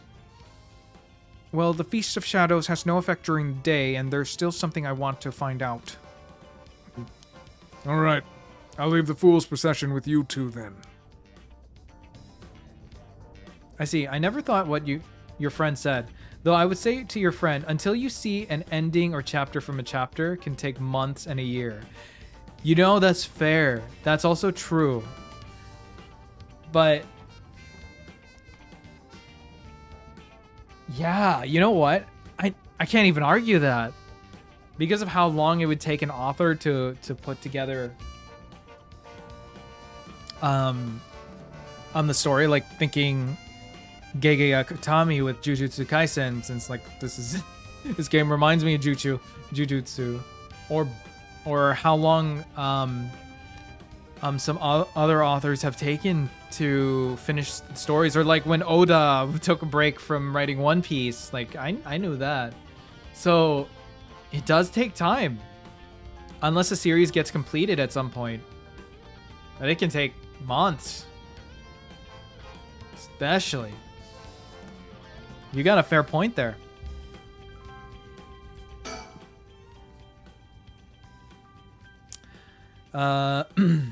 Thank you. Please keep collecting the other cursed stones. I'll be looking for a way to stop the Feast of Shadows. Okay, got it. That should make things go more smoothly. What about the other curse bearers?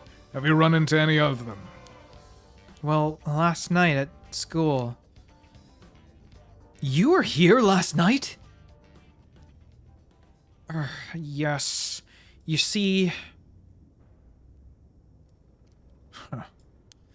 You two were using a spirit board? That's so cool. So that's when you ran into the Curse Echo. I'm glad you survived the encounter. Somehow, we managed to get away without accidentally setting it off.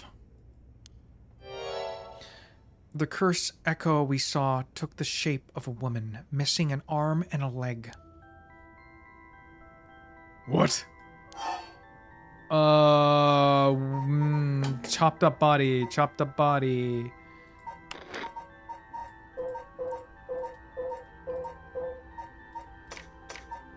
I think that's the one-sided read.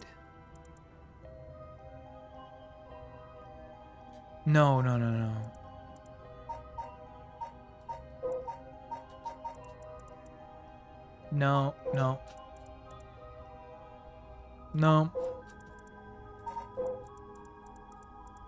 Nope, not burning fire. Not that one.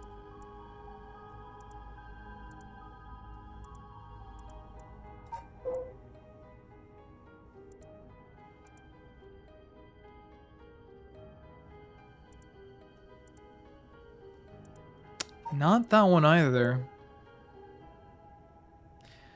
This is the only one that makes sense. There was once an infamous rogue by the name of Tomezo who fell for a woman named Okoma. Tomezo persisted to chase brought a dagger to a canal. He cut the arms and legs off one side of her body, then threw them into the canal. Ever since, the reeds growing along the canal have only sprouted leaves on one side. I think that's it. The one-sided reed. This is bad. Huh? What's so bad about that one?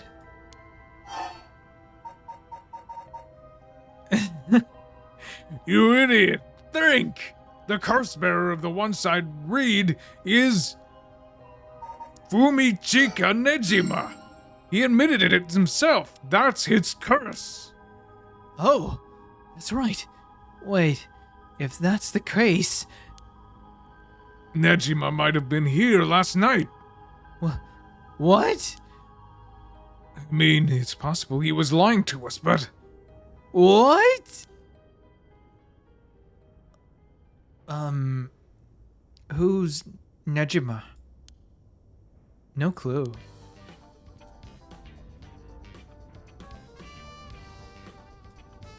Yeah, big bozo? I mean, when I started Omniscient Reader Viewpoint in English, had like 8 to 11 chapters. That was like 3 to 4 years ago now, and it's chapter 230, and it is one of the series that released very fast, like once a week. You know, that's because them Korean authors have a process.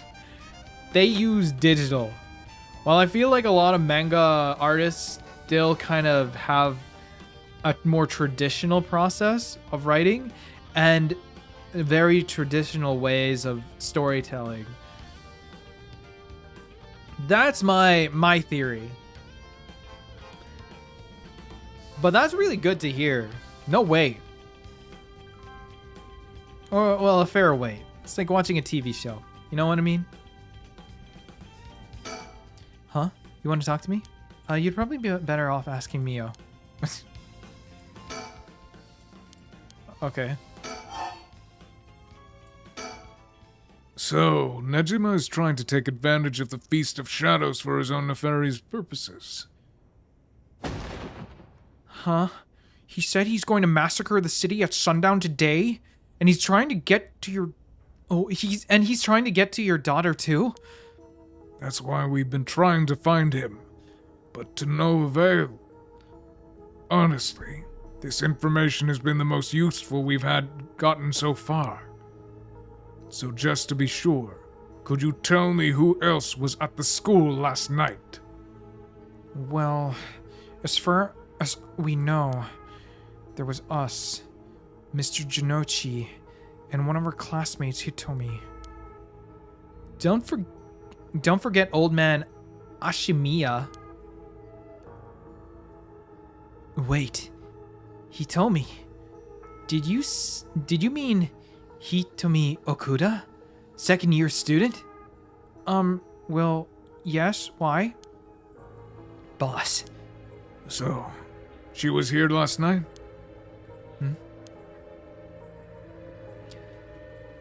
I saw Hitomi earlier, though she didn't seem like a curse bearer to me. You did? Did you talk to her? Yes. Would you mind if we asked you a few questions about that? Hitomi said she didn't want to talk to the police because she was afraid she'd become a suspect. So I can't tell you anything unless you swear you won't drag her into this. I see. Don't worry. This is about a different matter. A different matter? You mean about that police officer, Mr. Yoshimi? You know about him. Or you know about that. Did Hitomi say something about him? Yes. She did. Actually... And like when I started seeing manga, I saw one called Tomodachi Game. It had like 60 something chapters and now has 120. And that was like 5 or something years ago. See?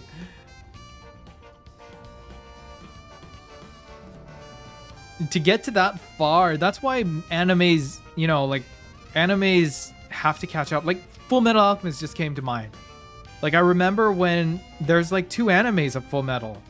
So you get the first anime adaptation, and then they had to start making things up because they couldn't catch up to the original source.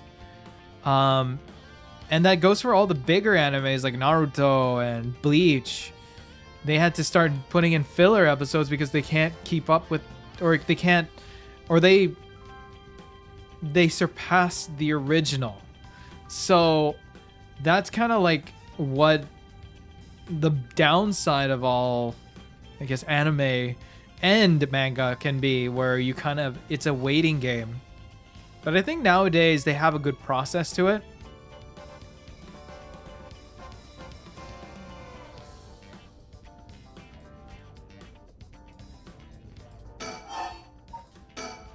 If we're talking about people who were at school last night, there was one more person, though I'm not too clear on the details. There was someone else. Apparently, he told me he actually saw Mr. Jinochi getting cursed and killed last night. What? Talk about some vital information. What she said happened was... Michio was the one who killed Mr. Jinochi? Are you sure it was really Michio that she saw? Well, that's what she told me. I wasn't there. That must mean there was another curse bearer here last night. Jinochi was killed by a curse, so someone had to have been there, whether it was Michio or not. Damn, boss.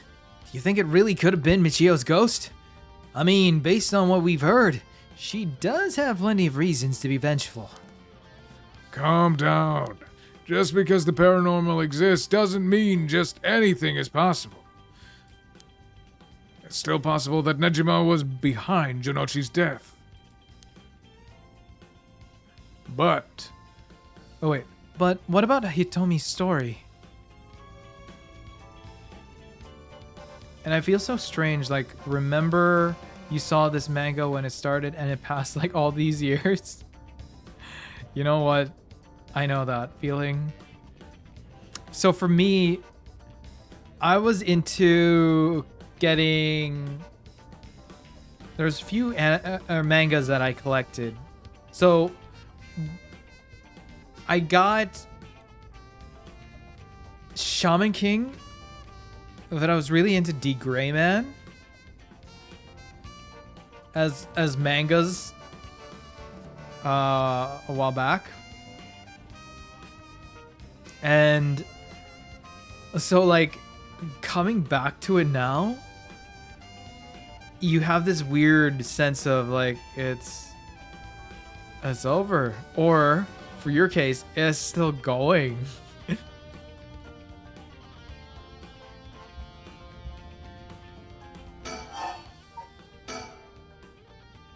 about this janitor, Ashimiya, was it? How old is he? Do you know how long he's been working here? Huh? Why are you so interested in him all of a sudden? I only just Oh, sorry. Oh. I only just transferred to the school, though, so I have no idea. He's around 50 years old. He came to our school about half a year ago. No one knows what he did before, so there are all kinds of rumors about him. I see. Thanks. I think I'm starting to get a better picture of all of this. Listen up. It's not uncommon for former prisoners to find work under an alias after their release. The notoriety attached to their former name can get into the way of proper rehabilitation, you see. What are you saying? No way! Ario, have the officers apprehend the janitor. He worked the night shift, so he might still be in the overnight room. Yes! Right away! Wait, we're going straight to that? Boss, bad news! Apparently the room's been empty all morning. Sounds like they'd be looking to question Ashimiya too, but couldn't find him anywhere. Yo, you know D. Gray Man? It was like one of the first anime I had. Oh, that was very long. Yeah. I took some of the D. Gray Man manga. I was also I did try to watch a few of the seasons. I was really into it, especially the opening, because it was done by... Okay, maybe I'm going crazy. But yeah, I was into D. Gray Man because I loved all the, like, supernatural stuff. I was into Bleach, so D. Gray Man was just the most logical thing.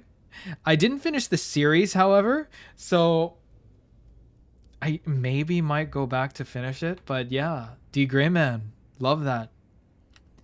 But let me just look into why I also love the Gray Man series. If I'm right. If I'm right, then yes. There's nothing I can say.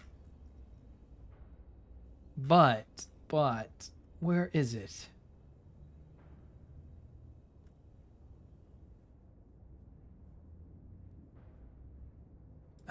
What was it? D. Grayman. OP.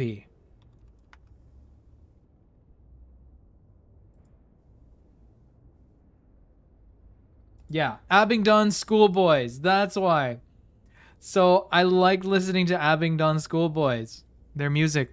Why? Because Takanori Nishikawa is in that. I'm a big fan of Takanori Nishikawa. If you don't know him, he went by TM Revolution. He went into the Abingdon Schoolboys, and now he just goes by Takanori Nishikawa, or I don't know if he has a third one nowadays. TNNK.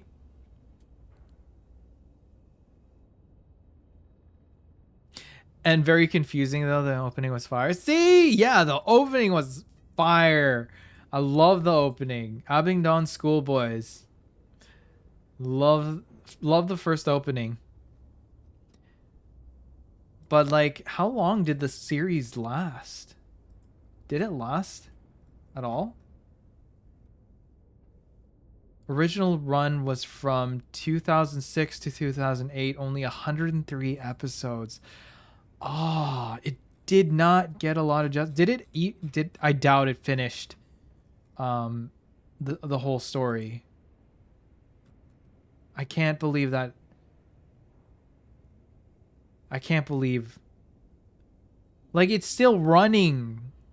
I think I'm seeing Weekly Shonen Jump. It went from 2004 to 2009. Jump Square from 2009 to 2013. Jump SQ Crown 15 to 18, 18 to present on Rise. So yeah, original run since 2004, guys. Since 2004. Though I think every opening was fire.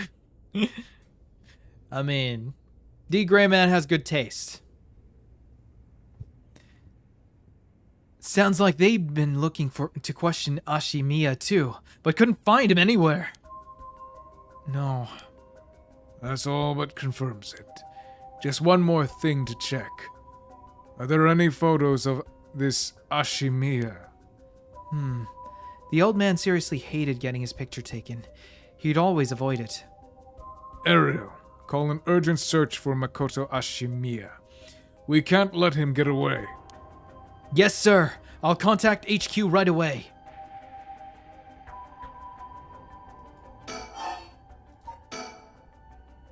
Oh my. I didn't expect this at all.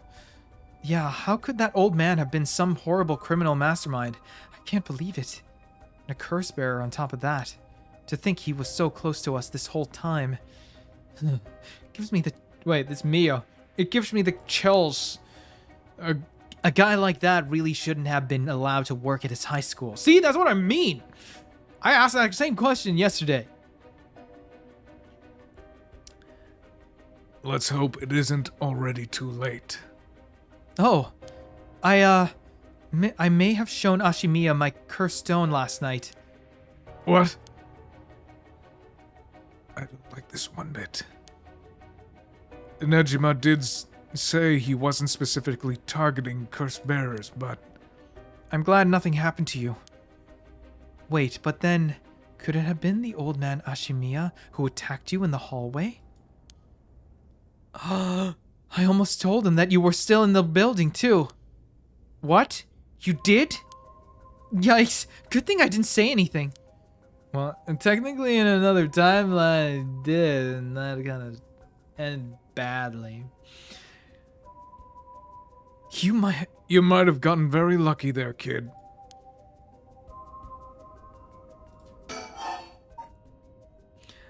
But it's like crazy when you see this really good manga or this ass manga getting adaptation and you saw them like some years ago.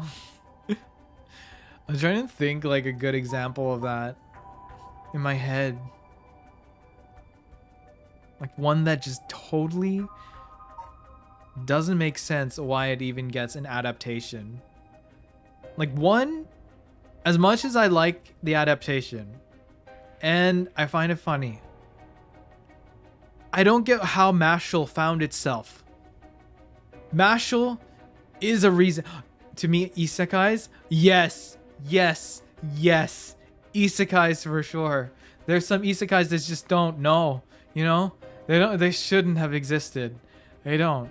They shouldn't have. Like, I don't know. There's like a million of them nowadays that just don't click. They're like, ew. There's this one isekai I just tried, and I was like, what is this? I quit. Not even 5 minutes in. This is too much. I hope they find him soon. Come on, long arm of the law, help us.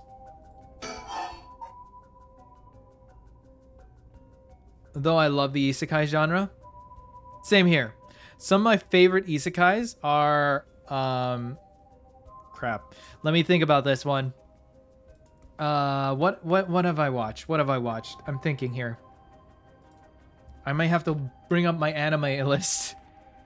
So, I never used to use my anime list. It was until Minty was like, get on that. Do it.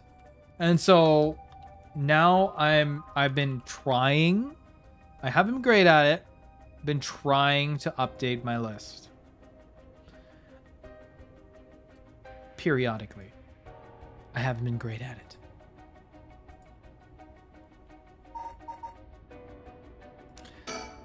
But what else?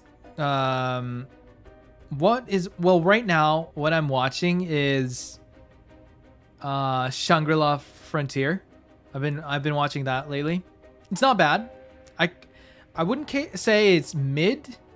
It's a little above mid. It's good. It's decent. It's not groundbreaking, but it's decent.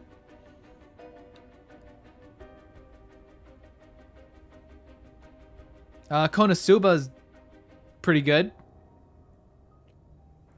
It's just pure insanity. To put a stop to the Feast of Shadows.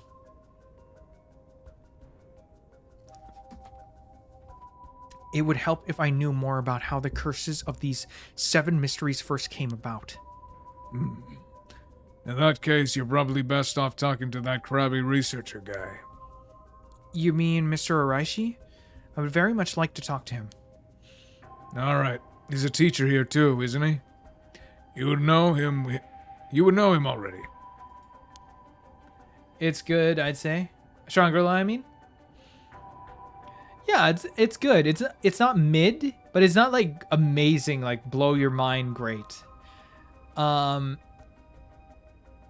Like what's hang on. I'm trying to think another Shield Hero. Shield Hero, I'd say, is also in the same boat. I've watched that. That's been pretty decent. Fantasy to be more correct. You know, yeah, I do like fantasy. I'm thinking like Frieren. So I started Frieren when I first started it back last year. I started watching it. First couple episodes, I gotta admit, first episode was thought-provoking,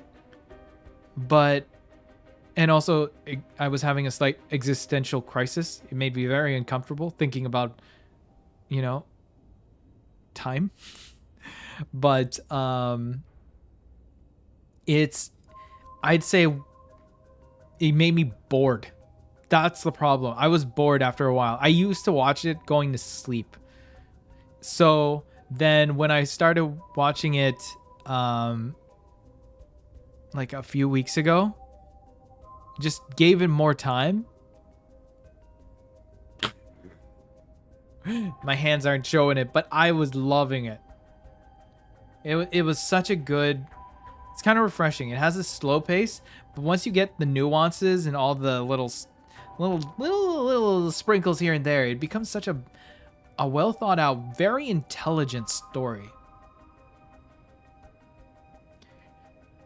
He might be more inclined to talk if it's one of his students doing the asking. Do you know where he is? I do. We tried to talk to him, but he refused to cooperate. But you two should give it a try. He's at his usual cafe working on his paper. Oh, the cafe. Cafe. What is that? The cafe. Oh, Kurokikyo Cafe in Kamezawa. Thanks. We'll head over there now. School rules say we're not allowed to go to cafes, though. Don't worry about it. I'll allow it. Thank you. Huh?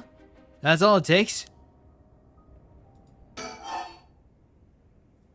I can always remember when I started seeing anime, because the first anime I saw that was from the season that was still in air, like 4 episodes, was Re:Zero. Why am I getting a lot of spam lately? Let me delete that.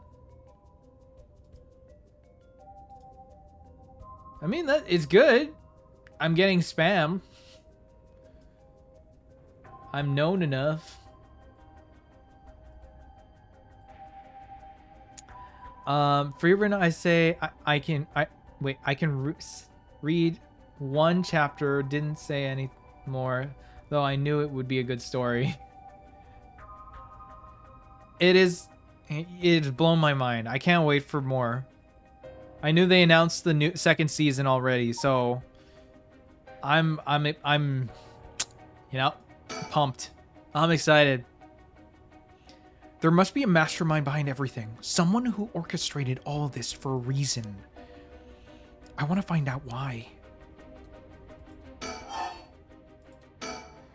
Hitomi did say that Mr. Yoshimi entrusted her with something. He did? What was it? Yoshimi gave her a talisman. Yes. Apparently he also asked her to look for another one just like it. One that Michio had. What kind of talisman could they be, boss? Doesn't ring a bell. But if Yoshimi was talking about him with his dying breath, they must have been pretty important. Did they find a talisman on Michio where her body was found? I'll check. But if they did, Yoshimi would have had plenty of time to retrieve it before he kicked it. Right. Would you consider giving us Hitomi's contact information? I'd like to talk to her about this talisman. I'm not sure. She never opened up to anyone except Mr. Yoshimi. I'm no good, huh? I was friends with Yoshimi, though. You don't seem like too bad of a guy. Not all that scary for a cop. But I doubt that'll be enough for her. She really doesn't want to end up being a suspect. To be honest, she was even a bit wary of us. Well then. Do you think she'd talk to Yoshimi's fiancé? Haven't they met before? Oh. Yeah, they have. She told us about that. Yes, she might be willing to talk to her. All right. Then we better find her fast. You haven't been able to reach her. That's a little worrying.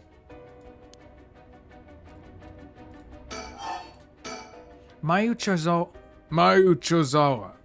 We'll let you know as soon as we manage to contact her. How it started and the story the author wanted to tell, I felt it would be good through, though sometimes those stories can fail expectations. You know, that's also it. Like, I was expecting that because it was a slow story, that I already judged it. Don't judge a book by its cover. Okay, I'd be willing to give Hitomi's contact information to her. Alright? One more thing. Hitomi told me that Mr. Yoshimi gave her instructions in the event that something happened to her, or him. He told her to give the talisman to Mr. Nakagoshi from the police headquarters. What? So it was Nagagoshi's case. Why wouldn't Yoshimi tell her that? Could you check on that? I will, but... Well, I don't know if they'll pick up when I call. Is he with the Paranormal Affairs Bureau? Well, yes, Nakagoshi is the chief, but he's almost never in, so I don't really know the guy. To be honest, I'm not even sure he exists, or if he's just a figurehead. I've never spoken to him myself. All the Paranormal Affairs cases are referred to as Nakagoshi cases. Jeez, what's up with that? That amulet Hitomi was looking for I can't speak. For maybe the missing puzzle piece to this puzzle. And that's it. Let's talk to her. What was that thing you mentioned about Michio earlier? Something about a grudge? Did you know anything about her? What's your relation? I'm her friend. I was actually planning to resurrect her at first. Ah, I see. We gained quite a lot of information from you two. It's only fair we share as well. Tell her, Aria. Alright. Keep in mind that this is just a theory, though. Okay. After re-examining the crime scene, Yoshimi concluded that Michio's death wasn't a self-deletion, but a vehicular collision. Wait, what? An accident? Being hit by a speeding truck or van would have resulted in a similar injury. The investigation was ordered by Yoshimi, so it seems he had his doubts about it being a self-deletion. What? A van? Speeding? Yako? What's wrong? Are you okay? I don't know what's happening.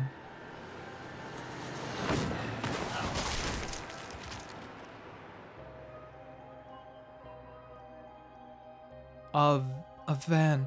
Wait, why is it clicking? Don't click for me. Yako. What did it say? A van. There's a young man in the driver's seat. In the passenger seat. A woman.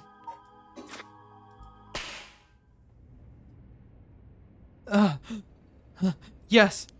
Wait, was I? Are you back now? How do you feel? You're covered in sweat. Yeah, I'm okay, I think. Sorry, I went a little crazy there. It's no problem, as long as you're okay. That was quite the surprise, though.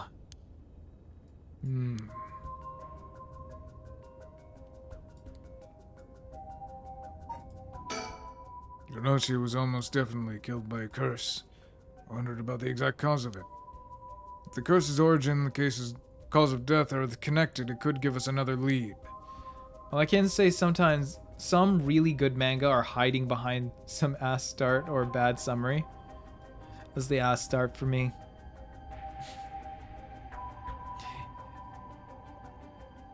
I'd put that Frieren in that category. I would categorize it as a slow start. That's my problem with it.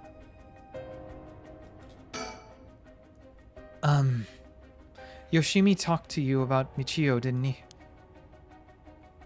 Well, he did give me any specifics if you're wondering about that. So I don't know what was truly on Michio's mind either. Right. Do you have any idea why Junichi was so scared of Michio? Well, about that. I'm not sure exactly how to put this, but... I see. Well, I half expected it was something like that. Thank you for telling me. Sorry, it's hard to explain. I wonder what he got his hands on to be able to blackmail her like that. Michio, what happened? Michio, what happened? What? Am I supposed to think?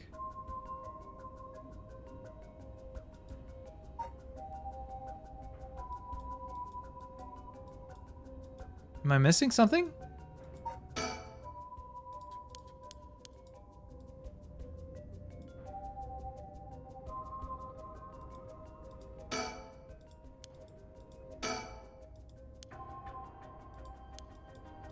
There's something I'm missing. Oh, scene of the crime. We gotta keep going. All right, that's enough. Mio, what do you think? I knew it the second I looked at the scene. You're right. Traces of a curse still linger here. What? But what's your problem with Mashal? It's like One Punch Man. Okay, one. Okay, yes. But like, I love Mashal. I love the anime, okay? Okay, but I don't see... I think what they did with it is hilarious. The music's great. The comedic timing. Voice acting's great. It's good. It's fun. I watched it. I love cream puffs. But I still don't get how it ended up into a manga. Like, the art style is mid. It's so generic. Oh my god, here's another. I don't know what to do with all these bots that are now showing up. I'm getting bots. It's weird.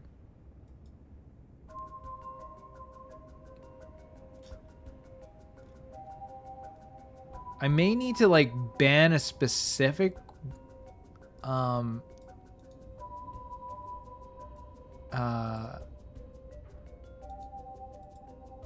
link so that this doesn't happen. Okay, anyway. But yeah, that's why. The artwork is not anything new. It's nothing inspirational or like groundbreaking. Concept is like a straight ripoff of Harry Potter and anime tropes. It's like, in reality, it's not. I'm amazed that it didn't. It even got picked up.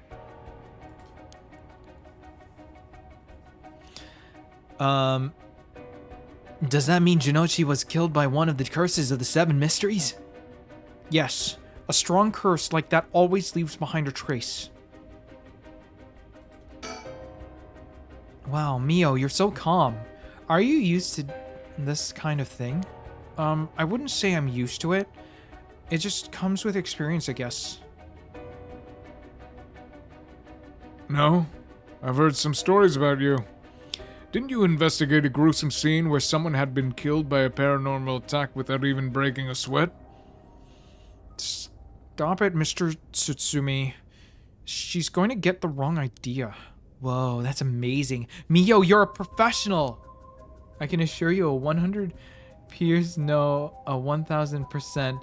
There are worse things that ended up as mangas or adaptations in anime. No, I believe you. I usually just stay away from it. Totally, you're cool even in the face of death. That's awesome. When you put it like that, I'm not sure how awesome it is.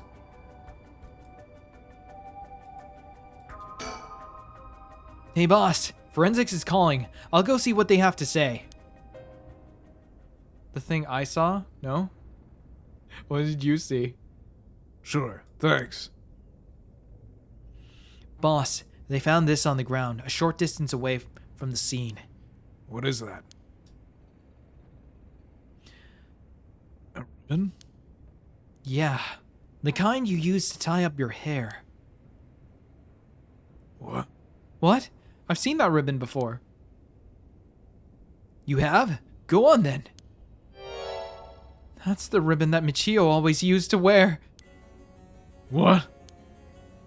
Doesn't that mean... Wait, doesn't that mean that Michio was here? Are you sure? Definitely. I have the same one at home. We bought them together. It has to be hers. Then, did she come back to life somehow?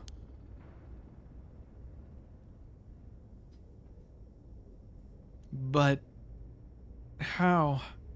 Well, in another note, have you ever heard of Jagan? No, I don't think so. I'm gonna look this up now. Oh my god, you even got the all the A's right. What is Jagan?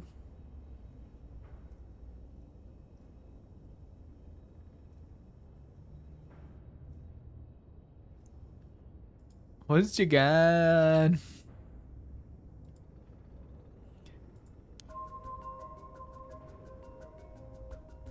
Okay, scene of the crime now fully investigated. If I was Michio and I came back to life, where would I go? That's the question. She got her revenge on Onochi, but she may have more revenge to dish out. Is there anyone else she'd have a grudge against? Well, what about the guy who killed her in the collision? If she really did come back to life, then it's terribly sad that she's spending her new chance at life like this. Being obsessed with revenge is such a tragic way to live.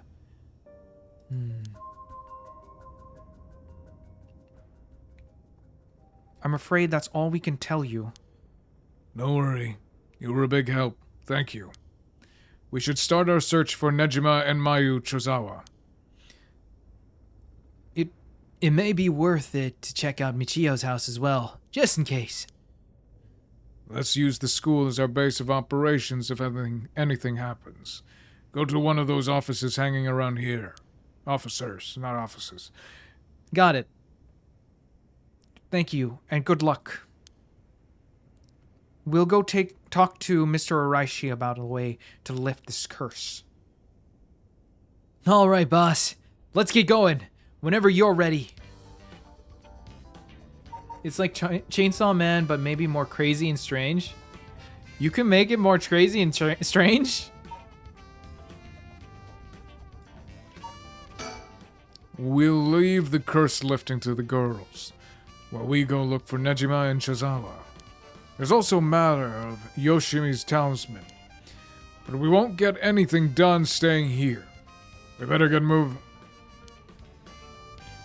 And that's it for this scene.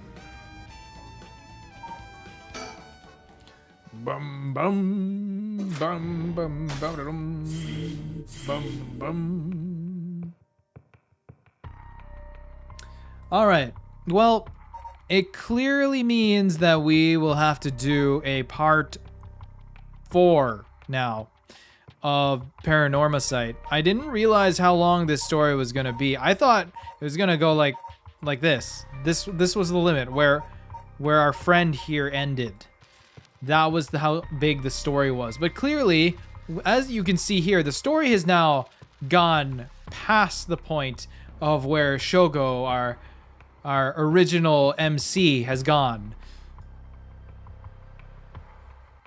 It's like a policeman that gains alien-like powers and hunt other aliens powered to revive his wife with his finger pistol, and they receive their power from frogs. Sounds like me. Sounds like me. You know, I got brain frog that completely drains my mental abilities.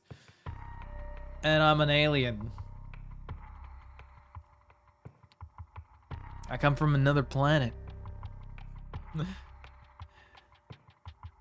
It does sound pretty crazy. Even the artwork looks pretty crazy. Is it done? Is the series done?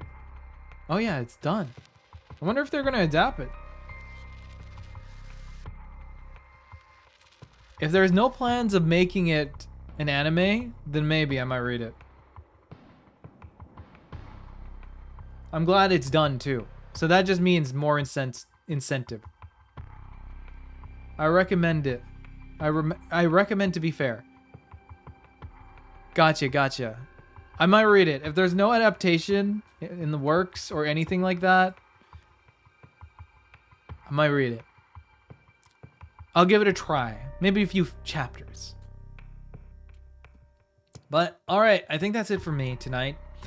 So, we're going to go do another part 4. I hope by part 4 we are officially done Paranormasight so I can make room for other horror games. Can you believe we're already, like, we're going to go into second week of October, horror month, and we're still not done this game. But we will get through it. Tomorrow, I believe what we're playing is Left 4 Dead Classic. I don't know if we're going to play the first Left 4 Dead or we're going to do Left 4 Dead 2 with playing through all the story through there. It'll be up to my friends.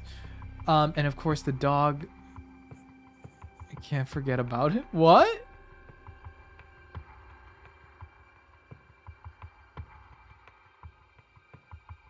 Huh? That sounds sus, man. That sounds sus. But yeah, Left 4 Dead is tomorrow. And then Friday, we are going to do Fears to Fathom. I really like that game. The first 2, episode 1 and 2 were great. Episode 3, I'm looking forward to. I've seen pictures. There's like a stalker. The summary is even crazier. Oh man, I don't know. This is making me wonder now. Like, I tried Chainsaw Man. I finished that whole series. I loved it. It's crazy. I love the music too. So if it's anything, search. Okay.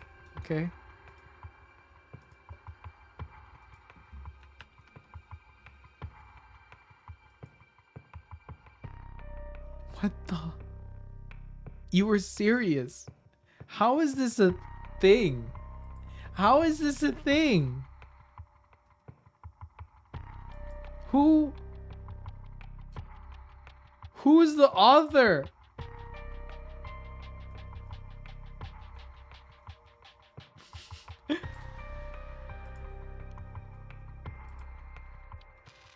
Read the summary. Okay, let me switch my scene before I read it.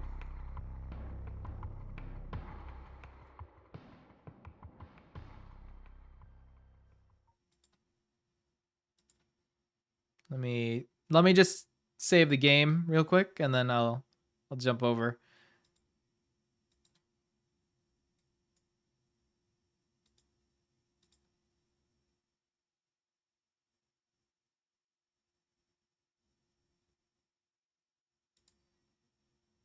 Quit there. Quit game. Yes.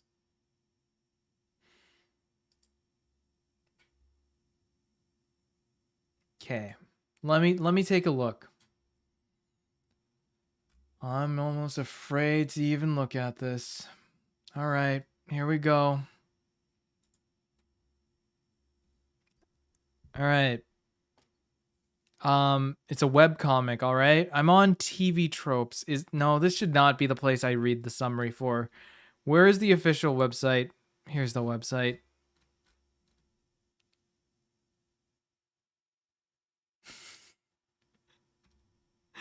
Censored? Oh my god. What is this? Oh my god.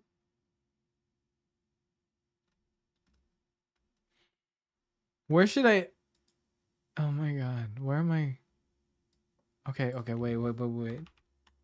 I can't.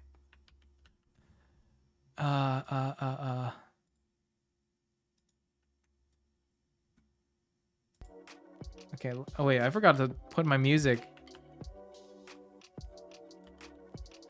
Okay. Let's see what I got here.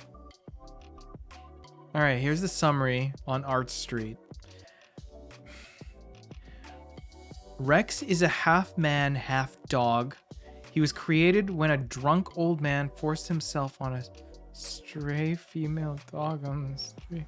Yeah, because of his father, Rex has his life as a freak rejected by society. So one day he's gonna find that man and... Oh, that's very colorful. All right. This is a masterpiece. Story by DH Animation, art by Serbian Hero. What? This looks insane. And there's like a manga that every chapter releases one every year. So wait, this one releases a chapter every year?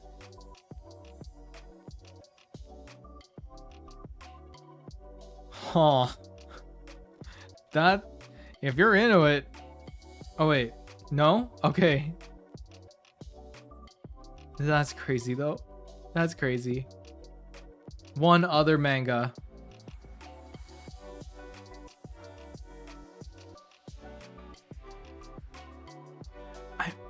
I'm just like dumbfounded. I'm just dumbfounded that this exists. I'm like, oh my god. Why does this exist?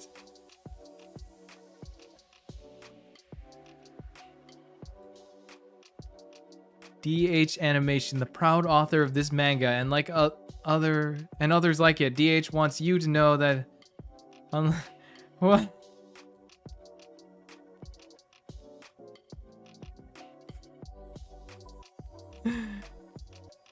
Oh my god.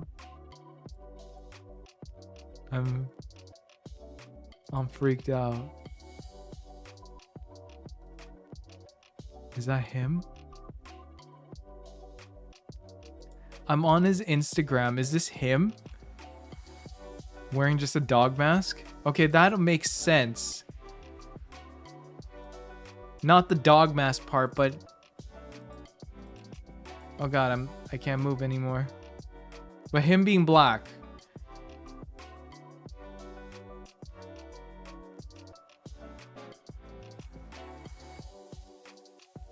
You know, I grew up. I remember in high school I had a few black friends because one of my English classes that I took was like an African Canadian English. It was the first of its kind. Well, from where I was. And so I don't know why I took it. No, I remember why I took it. I loved my professor, or the teacher. Why am I calling him professor? But I loved my teacher a lot. He was so cool. He was like so chill. And yes, he was black too. But being an Asian dude sitting in a black English classroom, you get a little cultured in that situation. You get a little more of the identity of the hood. You learn a lot. But the one thing I learned is that word, depending on the, not context, but the spelling. The spelling. Like that word was, from what I was taught, is a word and form of endearment. But when you do the other version of the word, it means very bad things. It's very bad. It's like the equivalent of the Chinese one or Asian one. The bad words for that. Can I even say that? I know I'm Asian myself, but I still prefer not to say mine. It's not like we run off saying it. But I can't believe this exists. But power to him. If he feels it, go for it, man. Add some of that reading material for the culture.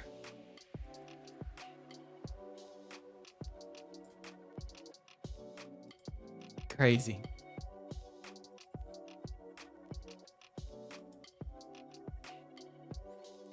All right. Anyways,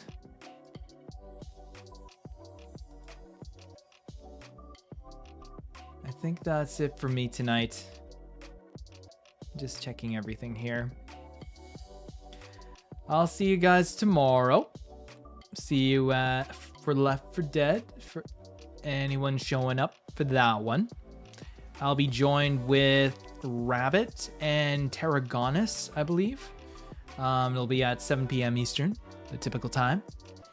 And yeah, it'll be a good one. Thanks, Court. You too. All right, my name is Noa Aurelyte, and I'm over and out. Peace. 星の柄だからはオーラライと闇を走る出れるに追われ命狙われ地球で静かに自由を見つける青い鎧をまとい宇宙の色星のような瞳が光を放つ隠された力でも今は静寂ヒットマンの心地上で穏やかノアノアオーラライト星と闇の間で生きている逃げる運命でも今は自由地球で心を解き放つノアノア君の瞳は輝く星の光が瞳に宿るテネプの影から逃げた君ここで新しい未来が始まる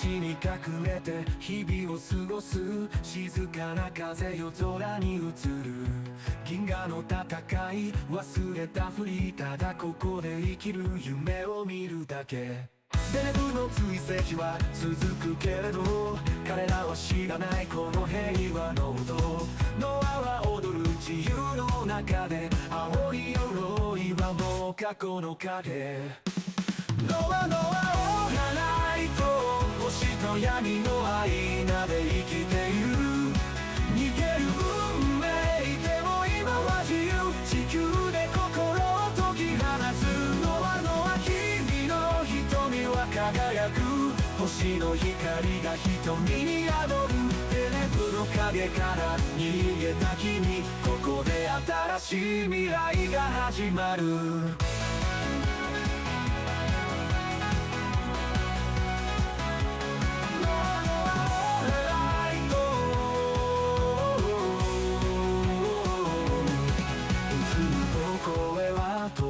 響くでも今は平和に包まれている光と影の間で揺れる魂この星で安らぎを見つけるノアノアオーラライト星と闇の間で生きている逃げる運命でも今は自由地球で心を解き放つノアノア君の瞳は輝く星の光が瞳に宿るテネプの影から逃げた君ここで新しい未来が始まるノアオーララ星の下地球の風が君を包む自由な日々はここにある宇宙の果てに静かな夜が訪れる